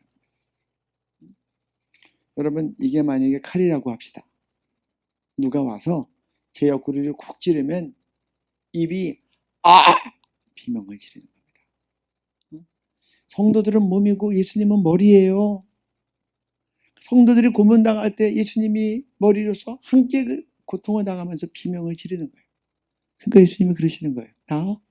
네가 핍박하는 예수야. 여러분 성도들이 고문당할 때 예수님이 비명 지르는 거 생각하셔야 됩니다. 저는 정치방송에서 주님이 그렇게 정말 정기고문 당하고 생체실험 당하고 거기서 성폭행 당하고 맞아 죽고 굶어 죽고 얼어 죽을 때 예수님이 얼마나 마음이 갈갈이 찢어지겠는가 생각하는 겁니다. 우리 모두가 훗날 주님 앞에 다 설 겁니다. 주님이 우리한테 내가 북한에서 굶어 죽을 때 네가 나를 위해서 아무것도 하지 않았다. 내가 예수 믿다 발각돼서 정치범송소에 끌려가서 가정 고문을 당하고 그리고 중노동하다가 마지막에 생체실험 당하고 죽어갈 때 네가 나에 대해서 전혀 신경 쓰지 않았다. 내가 북한 땅에서 더 이상 살 수가 없어서 목숨 걸고 압록강 두만강을 넘어서 중국 땅에 가서 인신매매범들한테 붙잡혀서 그렇게 팔려다니고 또 도망다니고 쫓겨다닐 때 네가 나를 도와주지 않았다. 이렇게 얘기하지 않았습니까? 우리가 주님 앞에 섰을 때 주님께서 내가 북한 땅에서 굶어 죽을 때 네가 울면서 금식하며 기도했다. 내가 수용소에 끌려가서 생체실험 당하고 성폭행 당하고 매맞고 짓밟힐 때 네가 정치범 손수가 폐쇄되도록 기도했다. 내가 압록강 두만강을 넘어서 도망다니고 팔려다니고 쫓겨다닐 때 너희들이 돈을 모아서 나를 남한 땅에 데리고 들어왔다. 내가 중국 고관에 붙잡혀가지고 강제 북송을 앞두고 국경수비대에서 제발 북송시키지 말아달라고 북송되면 고문당하고 수용소에 끌려가고 잘못하면 죽기도 한다고 몸부림칠 때 너희들이 탈북민 강제 북송 반대 서명해서 중국 대사관에 전달해줬다. 고맙다고 우리 품에 꼭 안았으면 좋겠어. 저희가 함께 동역했던 그 탈북민 중에 한 할머니가 계십니다. 자녀가 많아요. 자녀가 많은데 남한에도 남아있는 같이 탈북한 자녀들이 있고 북한에도 자녀들이 있고 그 중에 한 명은 딸이 수용소에 있어서 정치범 수용소에 있었어요. 그러니까 구정이나 추석이 되면 탈북민 잔치를 했어요. 모시다 놓고 이제 가족들이 없으니까 이제 식사 대접을 하고 명절 잔치를 하는데 제가 그 할머니를 보면 괜히 눈치가 보여요. 왜냐하면 명절 때 정치범 수용소에 딸 생각이 얼마나 날까. 남한에 있는 아들, 딸들이 돈이랑 옷이랑 갖고 오면 이 엄마 마음이 어떻겠어요? 제가 엄마라면 그럴 것 같아요. 이거 다 필요 없어. 수용소에 있는 네 동생 빼와. 그게 엄마 마음 아니겠어요? 어느 날 제가 학교 갔다 왔는데 그 할머니가 통곡을 하시더라는 거예요. 묻지 않아도 그냥 다 직감적으로 알겠어요. 수용소에 있는 딸이 돌아가셨나.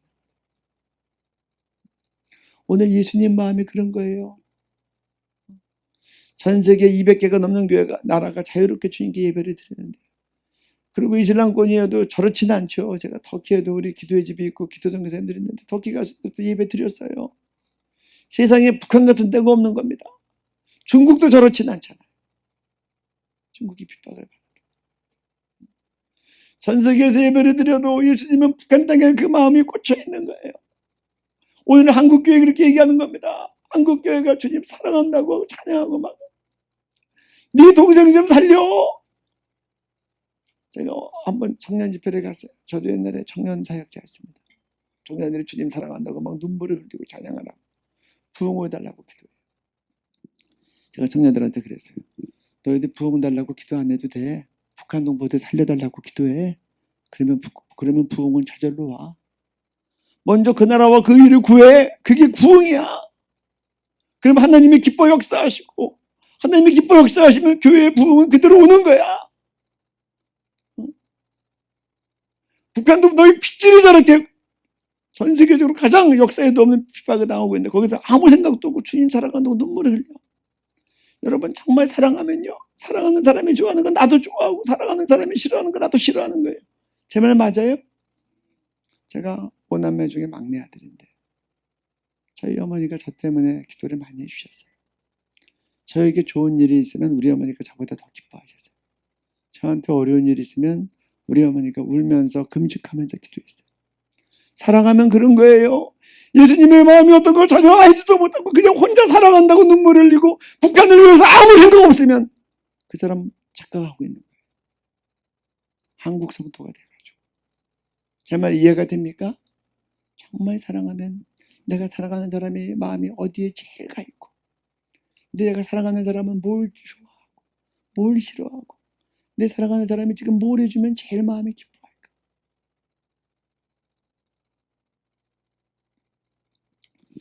그 다음 말씀 보겠습니다. 디모데전서 5장 8절 이 말씀 같이 한번 또 읽습니다. 누구든지 자기 친족, 특히 자기 가족을 돌보지 아니하면 믿음을 배반한 자요 불신자보다 더 악한 자니라. 오늘 성경은, 저는 북한은 세계교회가 함께 감당해야 될 책임이 있다고 생각합니다. 북한은 복음적인 관점에서부터 땅끝이에요. 가장 복음에 들어가기 어려운 거예요. 얼마나 철저하게 기독교를 말살하는지 예수 영화를 보다가 예수 영화 비디오 갖고 있다 붙잡혀가지고 정치범성적 끌려가고, 성경책 가지고 있다가 어떤 사람은 심지어 총살도 당하고. 세계교회가 함께 기도해야 돼요. 성경은 분명하게 남한교회의 책임을 묻습니다. 아까도 얘기했지만 성경은 핏줄의 책임을 얘기하고 있습니다. 여기 보면 누구든지 자기 친족, 특히 가족을 돌보지 아니하면 믿음을 배반한 자여 불신자보다 더 악한 자니라. 그러니까 이거는 구제에 있어서 또 적용이 되고 또 영적인 부분에서도 마찬가지예요. 구제할 때도 자기 가족이 어려운 사람이 있으면, 예를 들어 자기 가족은 그 가족끼리 구제를 먼저 하라는 겁니다. 그러고도 안 되면 교회가 하라는 거예요. 그리고 이 구약부터 내려오는 이 정신이, 예를 들어 한 집안의 대가 끊어질 것 같고 또 갖고 있는 유업으로 내려온 이 땅이 처분하기 없어질 때가 이르면 그 사람, 그 집안의 가장 가까운 핏줄이 책임지게 돼 있어요. 이걸 보고 기업무르자라는 말을 쓰는 겁니다. 그래서 만약에 우리가 친족이나 가족을 돌보지 않으면 믿음을 배반한 자요 불신자보다 더 악한 자니라. 무서운 말이죠. 이 부분을 우리 교회는 성도님들한테 가르치셔야 됩니다. 그래서 교회 열심히 하고 구제 많이 하면서 어려운 가족들 돌보지 않으면 이 말씀이 우리를 심판할 거예요. 영혼 구원도 마찬가지예요. 가족 구원은 우리에게 피할 수 없는 부르심이에요. 그래서 사도행전에 주 예수를 믿으라. 그래야면 너와 네 집이 구원을 얻으리라 는 말씀은 우리가 이런 핏줄적인 책임을 다 할 때 이루어지는 말씀이에요. 구약 때부터 있었던 성경의 원리예요. 이런 관점에서 볼 때 북한 구원은 남한교회는 피할 수 없는 부르심이고, 우리가 북한에 대해서 마땅하게 할 바를 하고 복음 통일을 위해서 섬기지 않으면 이 말씀이 한국교회를 심판할 겁니다. 어쩌면 지금 심판하고 있는 중이라고 생각할 수도 있어요. 제가 한번 극동방송에 갔더니 한 PD님이 저한테 물어봐요. 언제 통일될 것 같습니까? 그래서 제가 뭐라고 대답했겠어요? 한국교회의 학위에 달렸습니다. 여러분, 어떤 사람이 그래요. 나는 의료선교사라고 부름을 받았습니다. 그러면 의료선교사라고 부름 받았으면 공부 안 해도 저절로 의대 갑니까? 그러면 재수했고 삼수했으니까 연수가 됐으니까 그냥 갑니까? 실력이 돼야 가죠. 우리가 분단되고 난 다음에 70년이 됐을 때 희년이니까 통일될 것에 대한 기대를 가지고 막 바랬어요. 70년이 될 때는 바벨론 70년 포로 생활도 있었는데 우리도 70년 되면 통일되지 않겠는가? 안 되잖아요. 남한교회가 통일을 위해서 간절하게 기도하지 않잖아요. 그러니까 시간 간다고 되는 게 아니에요. 우리가 기도의 값을 채워야 되는 거예요. 기도의 분량을 채워야 되는 거예요. 통일의 값을 치러야 되는 거예요. 아멘. 저는 6만 교회가 주일 예배 드릴 때 대표 기도하는 분이 북한 동포들 살려달라고 복음 통일을 간절히 기도하게 해주세요라고 기도해요. 전 성도들은 아멘 하게 달라고 기도해요. 전 세계에 5,000개 교포교회가 주일 예배 드릴 때 대표 기도하는 분이 북한 동포들 위해서 기도하게 해주세요. 성도들은 아멘하게 해주세요. 그렇게 기도를 하고 있었는데 한 탈북민이 간증을 하는 거예요. 이분이 중국에서 복음을 받았어요.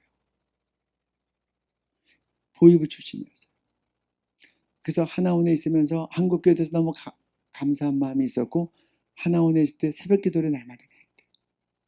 하나원 교육이 끝나고 나와가지고 남한교회 오면서 너무 감격과 기대를 가지고 왔는데, 그날따라 목사님이 설교하시는데 북한 얘기가 안 나오고 대표 기도하는 분도 북한 얘기 안 해서 실망했대요. 다음에 하겠지. 다음에도 안 하고 6개월이 그냥 간 거예요. 이분이 너무 실망해서 하나님 앞에 막 따졌대요. 하나님, 나 이 교회 못 다니겠습니다. 교회 옮기겠습니다. 막 따지는데 마음에 감동이 오는데 더 있거라. 그래서 6개월에 더 있기로 했대요. 아마 그러면 목사님이 북한에 대해서 말씀하시려나 보다. 대표 기도하는 분이 북한을 위해서 기도하는 분이 있으려나 보다. 6개월이 더 갔는데 공교롭게 그 교회에서는 담임 목사님이 한 번도 더 북한에 대해 말씀 안 하고, 대표 기도하는 분도 기도할 때 북한에 대해서 한마디도 안 하더래요. 이번에는 주님 앞에 울면서 따졌대요. 하나님, 이러려고서 6개월 더 있으라고 했어요? 하나님의 마음에 감동을 주시더래요. 하나님 이렇게 말씀하시는 것 같더래요. 너 억울하냐? 나는 더 억울하다. 네가 억울하면 네가 목사가 돼서 북한을 설교하고 북한에 기도해라. 그래서 이분이 신학교를 갔어요. 신학교를 졸업해서 지금 목회를 하고 있어요. 그 교회는 탈북민이랑 남한 성도들이 같이 나와요. 자기가 중국에서 복음을 받았기 때문에 어려운 상황임에도 불구하고 탈북민 구출과 중국에서 탈북민 양육하는 일에 계속 힘쓰고 있어요. 아니, 우리도 북한 동포들을 위해서 기도 안 하면 누가 북한 동포들을 위해서 기도하겠어요? 저는 참 알다가도 모르겠어요. 왜 우리 한국교회가 이렇게까지 북한 동포들을 위해서 기도를 안 하나? 꼭 사탄의 교계에 미혹돼서 빠져 있는 것 같아요. 우리 동족이 이렇게 됐는데 이렇게 한국교회가 열심히 기도 안 하고 이렇게 75년째 보낼 수 있어요? 분단되지 지금 75년이. 북한은요, 48년에 김일성 세워진 때부터 핍박받은 게 아니에요. 제가 말씀드렸잖아요. 1946년부터 선거를 하는데 주일날 11시에 선거를 한 거예요. 아주 작정하고 교회 잡기 위해서. 75년째 고통을 당하는데 한국교회가 합당하게 기도하지 않으니까 북한 농부들은 못 태어나는 거예요. 북한 농부들 노예처럼 만들었던 주체성이 이제 잘못하면 남한까지 다 장악할 상황이 되는 거예요.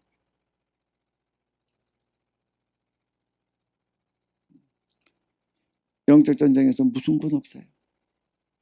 저는 이 말씀이 한국교회의 심판이 되기를 바라지 않습니다. 우리 그 다음 말씀 가겠습니다. 또 안에서 말을 하고 말을 아니하노라. 내게 큰 근심이 있는 것과 마음에 그치지 않는 고통이 있는 것을 내 양심이 성령 안에서 나와 더불어 증언하노니 나의 형제 곧 고립 친척을 위하여 내 자신이 저주를 받아 그리스도에게서 끊어질지라도 원하는 바로라. 여기 보면 사도 바울의 동족을 위한 기도가 나와 있습니다. 여기 보면 내게 큰 근심이 있는 것과 마음에 그치지 않는 고통이 있다. 사도 바울은 이방인 선교사로 부름을 받았어요. 하지만 어느 곳에 가든지 회당에 가서 유대인이 있으면 먼저 복음을 전했어요. 그들이 복음을 받지 않으니까 이방인 선교에 그의 생명을 바쳤지만 그가 이렇게 얘기하는 거예요. 나에게 큰 근심과 마음에 그치지 않는 고통이 있다. 유대인들이 복음을 받지 않으니까 나는 이방인 선교사로 부름을 받았지만 늘 유대인 때문에 마음에 고통이 있는 거예요. 여러분들 때문에 나는 북한 농부들이 저렇게 자유롭게 복음 듣지 못하고 이 세상에서도 지옥같이 살다가 죽어서는 진짜 지옥 가기 때문에 내 마음에 큰 근심과 그치지 않는 고통이 있습니다. 그런 분들이 있으면 한번 손 들어보세요. 사도 바울은 그렇게 아예 대놓고 증언을 한 거예요. 마지막 세 절은 사도 바울의 기도입니다. 나의 형제 곧 골육의 친척을 위하여. 쉽게 얘기하면 유대인들이 구원받을 수 있다면 내 자신이 저주를 받아 그리스도에게서 끊어질지라도 원하는 바로다. 이 말도 쉽게 얘기하면 내 자신이 저주를 받아 그리스도에 끊어지면 이 말은 내가 지옥 갈지라도 나는 원한다. 뭘 원해요? 나의 형제 곧 골육의 친척을 위하여. 유대인들이 예수 믿고 구원받을 수 있다면 내가 저주를 받아 그리스도에서 끊어질지라도 내가 지옥 가도 좋으니 유대인들은 예수 믿고 천당 가게 해주세요. 이게 이방인 선교사로 부름받았던 사도 바울의 동족을 위한 기도예요. 지금 여러분은 북한 농부들을 위해서 어떻게 기도하십니까? 한국교회는 북한 농부들을 위해서 지금 어떻게 기도하고 있습니까? 우리 글로벌 파이어 교회가 정말 사도 바울의 심정으로 기도해서 주님의 심정으로 기도해서 우리 이제 이 북한 농부들 이 노예 생활을 끝내십시다. 그리고 더 이상 방치할 수 없어요. 더 방치 안 되면 한국교회가 심판받고 우리 조국 대한민국이 심판받을 거예요. 그 다음에요. 같이 읽습니다. 네. 나의 기뻐하는 금식은 흉악의 결박을 풀어주며 멍에의 줄을 끌어주며 압제당하는 자를 자유하게 하며 모든 멍에를 꺾는 것이 아니겠느냐. 하나님이 기뻐하는 금식은 흉악의 결박을 풀어주고 멍에의 줄을 끌어주고 압제로부터 자유하게 하고 모든 멍에를 꺾는 것이 아니에요. 이 말씀을 보니까 북한 농부들이 떠올라서 우리 에스터기도 운동가 1년에 2번씩 북한을 위한 금식성회를 해요. 이번에는 1월 첫 주에 했어요. 신돌산에서. 또 7월 달에도 해요.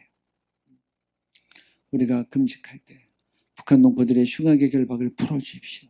멍에의 줄을 끌어주십시오. 정치범 수용소와 감옥에 갇혀있는 예수 믿기 때문에 끌려간 자들 그 압제로부터 자유케 하여 주옵소서.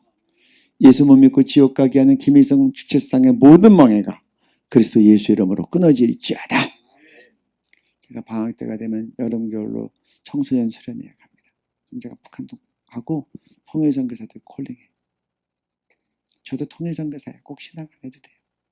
북한 농부들 복음을 위해서 힘쓰면 돼요. 그럼 제가 아이들한테도 그래요.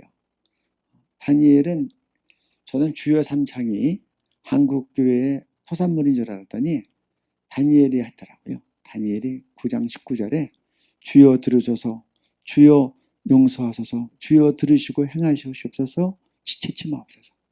다니엘서 9장에 바벨론 포로 생활이 70년 만에 끝난다고 하는 예언을 읽고 나서 이 80대가 된 고령의 이 다니엘이 죄를 뒤집어쓰고 베옷을 입고 민족을 위해서 금식하는 거예요. 그리고 금식하면서 이 외침을 하는 거예요.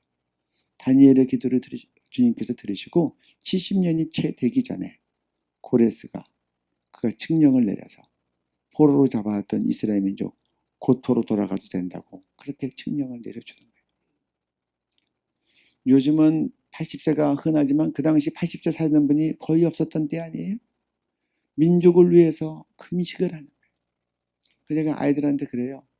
우리 일주일에 한 끼는 북한 농부들이 자유롭게 예수 믿는 날이 올 때까지 일주일에 한 끼는 금식 기도하자. 아멘? 여러분들도 그렇게 하시겠어요? 우리 그렇게 하십시다. 북한 농부들 굶다가 죽기까지 했는데 남한 사람들은 살 빼기 위해서 다이어트 한다고 하는데 하나님은 부끄럽잖아요. 밥만 굶지 마시고 한 끼 굶을 때 북한을 위해서 조용한 데 가서 기도하세요. 기도 제목 필요하면 에스더 기도 운동 들어오면 매주 국가 기도 제목 가운데 북한 기도 제목 3개씩 올라와요. 뉴스, 최근 뉴스 가지고. 그냥 읽으셔도 돼요.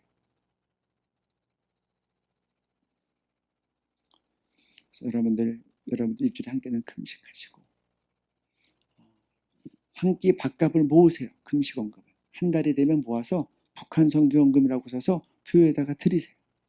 그럼 교회는 그 금식원금을 가지고 북한 선교를 하는 거예요. 저희 교회 한 분이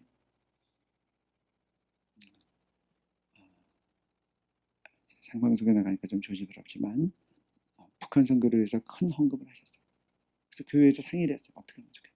그래서 우리가 북한 선교학교를 했어요. 북한 탈북민들이랑 전문가 불러서 이야기 듣고 그러고 나서 그 돈을 북한 사역을 위해서 드렸어요. 교회는 헌금이 들어오면 사역을 하게 돼 있어요.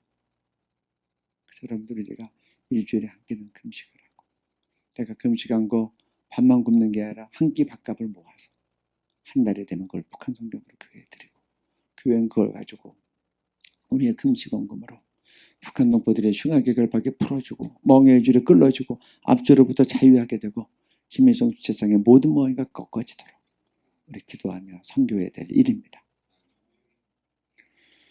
저희가 2019년에는 365일 복음 통일을 위해서 차려하기도 했어요. 근데 2019년에 복음 통일이 열리지 않아서 2020년 연장해서 해요. 날마다. 언제까지? 복음 통일이 될 때까지. 우리가 날마다 빠지지 않고 하는 기도가 있어요. 매일 밤 해요. 지금 40일 특별 차례할 때도 날마다 해요. 우리의 공적 집회 때가 되면 날마다 해요. 그 기도 제목이 여기 뒤에 나와 있어요. 그래서 이 책에다 나눠드린 거예요. 우리 기도 제목 올려주시면 좋겠습니다. 네. 같이 한번 읽습니다. 그리고 기도하고 마치겠습니다. 너희도 함께 갇힌 것 같이 갇힌 자를 생각하고 너희도 몸을 가졌은즉 학대받는 자를 생각하라. 너는 말 못하는 자와 모든 고독한 자의 송사를 위하여 입을 열지니라. 아멘. 그 다음에요. 주님. 네. 우리 같이 읽습니다. 시작. 주님, 북한에 억류된 남한 선교사 6명, 김정우, 김국기, 최춘길, 구현철, 김원호, 함진우, 해탄에 기다리는 가족의 품으로 돌아오게 하여 주옵소서. 지금 여러분 남한 국제 선교사님 6명이 북한에 지금 수용소에 갇혀 있어요. 근데 이거 우리나라 정부도 한국 교회도 이것 때문에 막 노력을 열심히 안 해요. 여러분 미국은요. 자기네 나라 사람 갇히면 빼오기 위해서 전직 대통령까지 갑니다. 그렇죠? 카터도 가서 만나고 클린턴도 가서 만나고 또 이면수 목사님 카나다 분 국적 가진 사람 잡히니까 카나다에서 얼마나 노력을 많이 했어요. 우리나라는 6명이 갇혔는데 국민들이 알지도 못해요. 교회도 가만히 있어요. 그럼 어떻게 되겠어요? 지금 한국 교회가 지금 제대로 하는 거예요. 너무 안타까워서 작년에 가을에 이 6명 이름 써가지고 북한 기도 제목 여기 나와 있는 거라다가 국민일보 미션맨 전면에다가 냈어요. 또 한 번에 미션맨 1면에 하단 통광고를 냈어요.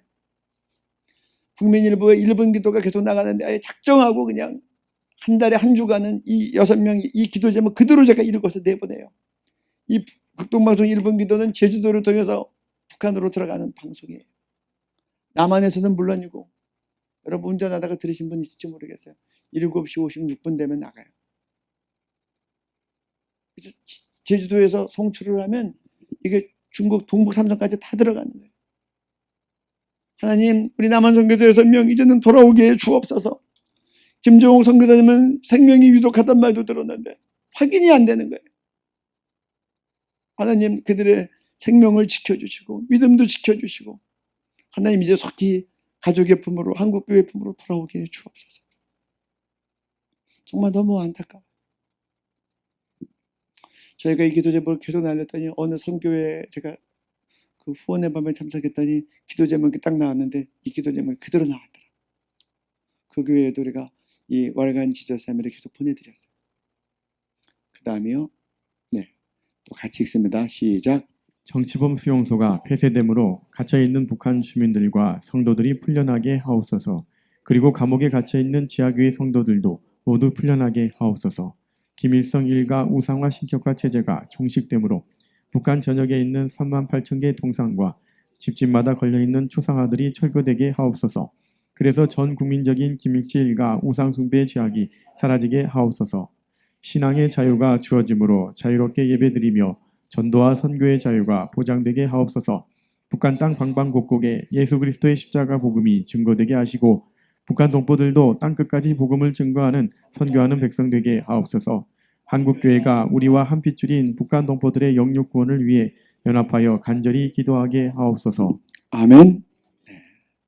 우리 마지막으로 기도할 텐데 기도할 때 첫째는 우리가 정말 성경 말씀을 따라 누구든지 자기 친족, 자기 가족을 돌보지 아니하면 믿음을 배반한 자요 불신자보다 더 악한 자라고 했는데 한국교회가 우리 북한 동포들 마땅히 돌보지 않아서 75년째 최악의 상태에서 살아가는 것 하나님 내 죄입니다. 용서하고 저도 이제 북한 동포들 자유롭게 예수 믿는 날이 오도록 정말 일주일에 한 끼는 금식하면서 기도하겠습니다. 그렇게 결단하기를 바랍니다.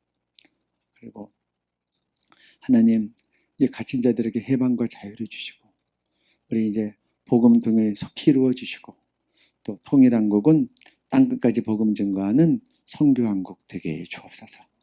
그래서 만민에게 복음 증거하다 다시 오시는 예수님 맞이하게 해 주옵소서.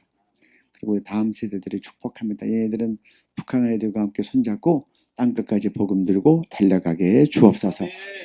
우리 그렇게 간절하게 주님 한번 부르고 기도하시겠습니다. 주여! 아버지 하나님 이 시간에 주님 앞에 기도합니다.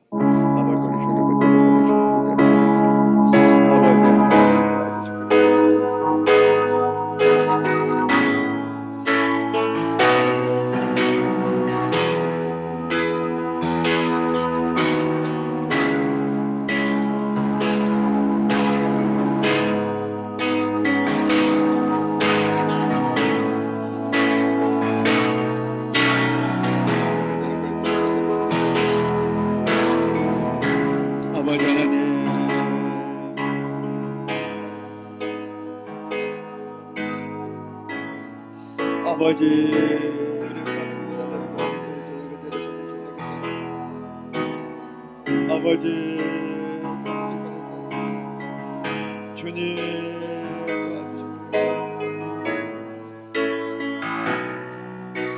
아버지 하나님 아버지 주님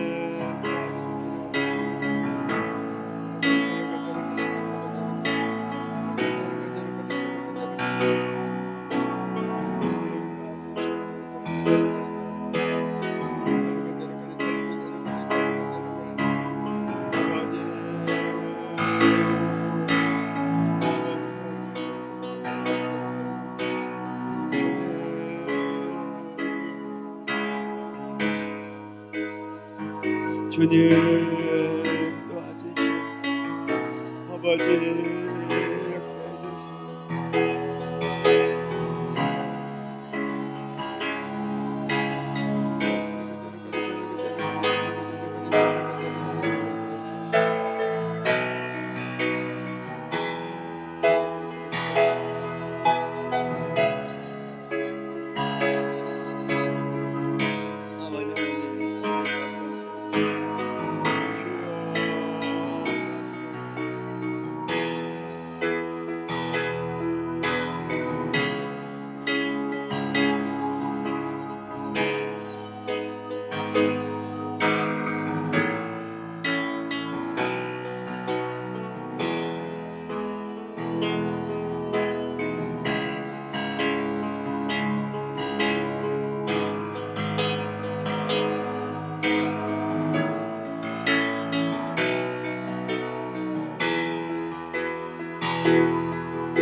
하나님의 기뻐하는 금식은 흉악의 결박을 풀어주며 멍에의 줄을 끌어주며 압제당하는 자를 자유하게 하며 모든 멍에를 꺾는 것이 아니겠느냐.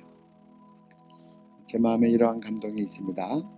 여러분들 가운데 북한 동포들이 자유롭게 예수 믿을 수 있는 복음 통일이 될 때까지 내가 일주일에 한 끼는 금식하면서 기도하겠습니다. 금식할 때는 밥만 굶지 않고 15분에서 20분 따로 시간을 떼어서 기도하겠습니다. 내가 이렇게 마음에 결정합니다. 성령님 저를 그렇게 인도해 주옵소서. 그렇게 마음에 결정하시는 분들은 손을 들어주시기 바랍니다. 눈 감으시고 그분들 위해서 제가 기도할 것입니다. 그리고 마무리 기도하고 마치겠습니다. 손들 제가 짧게 기도합니다. 하나님 기뻐하는 금식을 받으시옵소서. 남한 성도들이 금식하며 기도함으로 북한 동포들의 흉악의 결박이 풀어지게 해 주옵소서. 멍에의 줄을 끌어주십시오. 정치범 송수에 갇혀 있고 예수 믿다 발각돼서 감옥에 투옥되어 있는 성도들에게 자유케 해 주옵소서. 북한 동포들 예수 못 믿고 지옥 가게 하는 김일성 주체상의 모든 멍에가 그리스도 예수 이름으로 꺾어질지어다. 이렇게 일주일에 함께 금식하며 기도하기로 결단한 주의 사랑하는 백성들의 주께서 기억하시고 성령 안에서 기도할 수 있도록 기름 부어 주옵소서. 그래서 하나님 기뻐하는 금식으로 받아주시고 또 금식하며 기도할 때 하나님 이 정말 성경에 언급된 이 말씀들이 다 북한 땅에 이루어지게 하여 주옵소서. 그리고 김일성 일가가 더 이상 최대의 영광을 받지 않고 성삼위 하나님께만 영광이 올려지고 북한 동포들 자유롭게 예수 믿고 북한 땅 구석구석까지 피 묻은 그리스도의 복음이 증거되게 하시고 북한 동포들도 땅끝까지 복음을 증거하는 선교하는 백성 되어서 전 세계와 열방에 복이 되게 해 주옵소서. 손 내리셔도 됩니다. 하나님 이 밤에 우리로 북한 상황을 나누고 기도하게 하심을 감사합니다.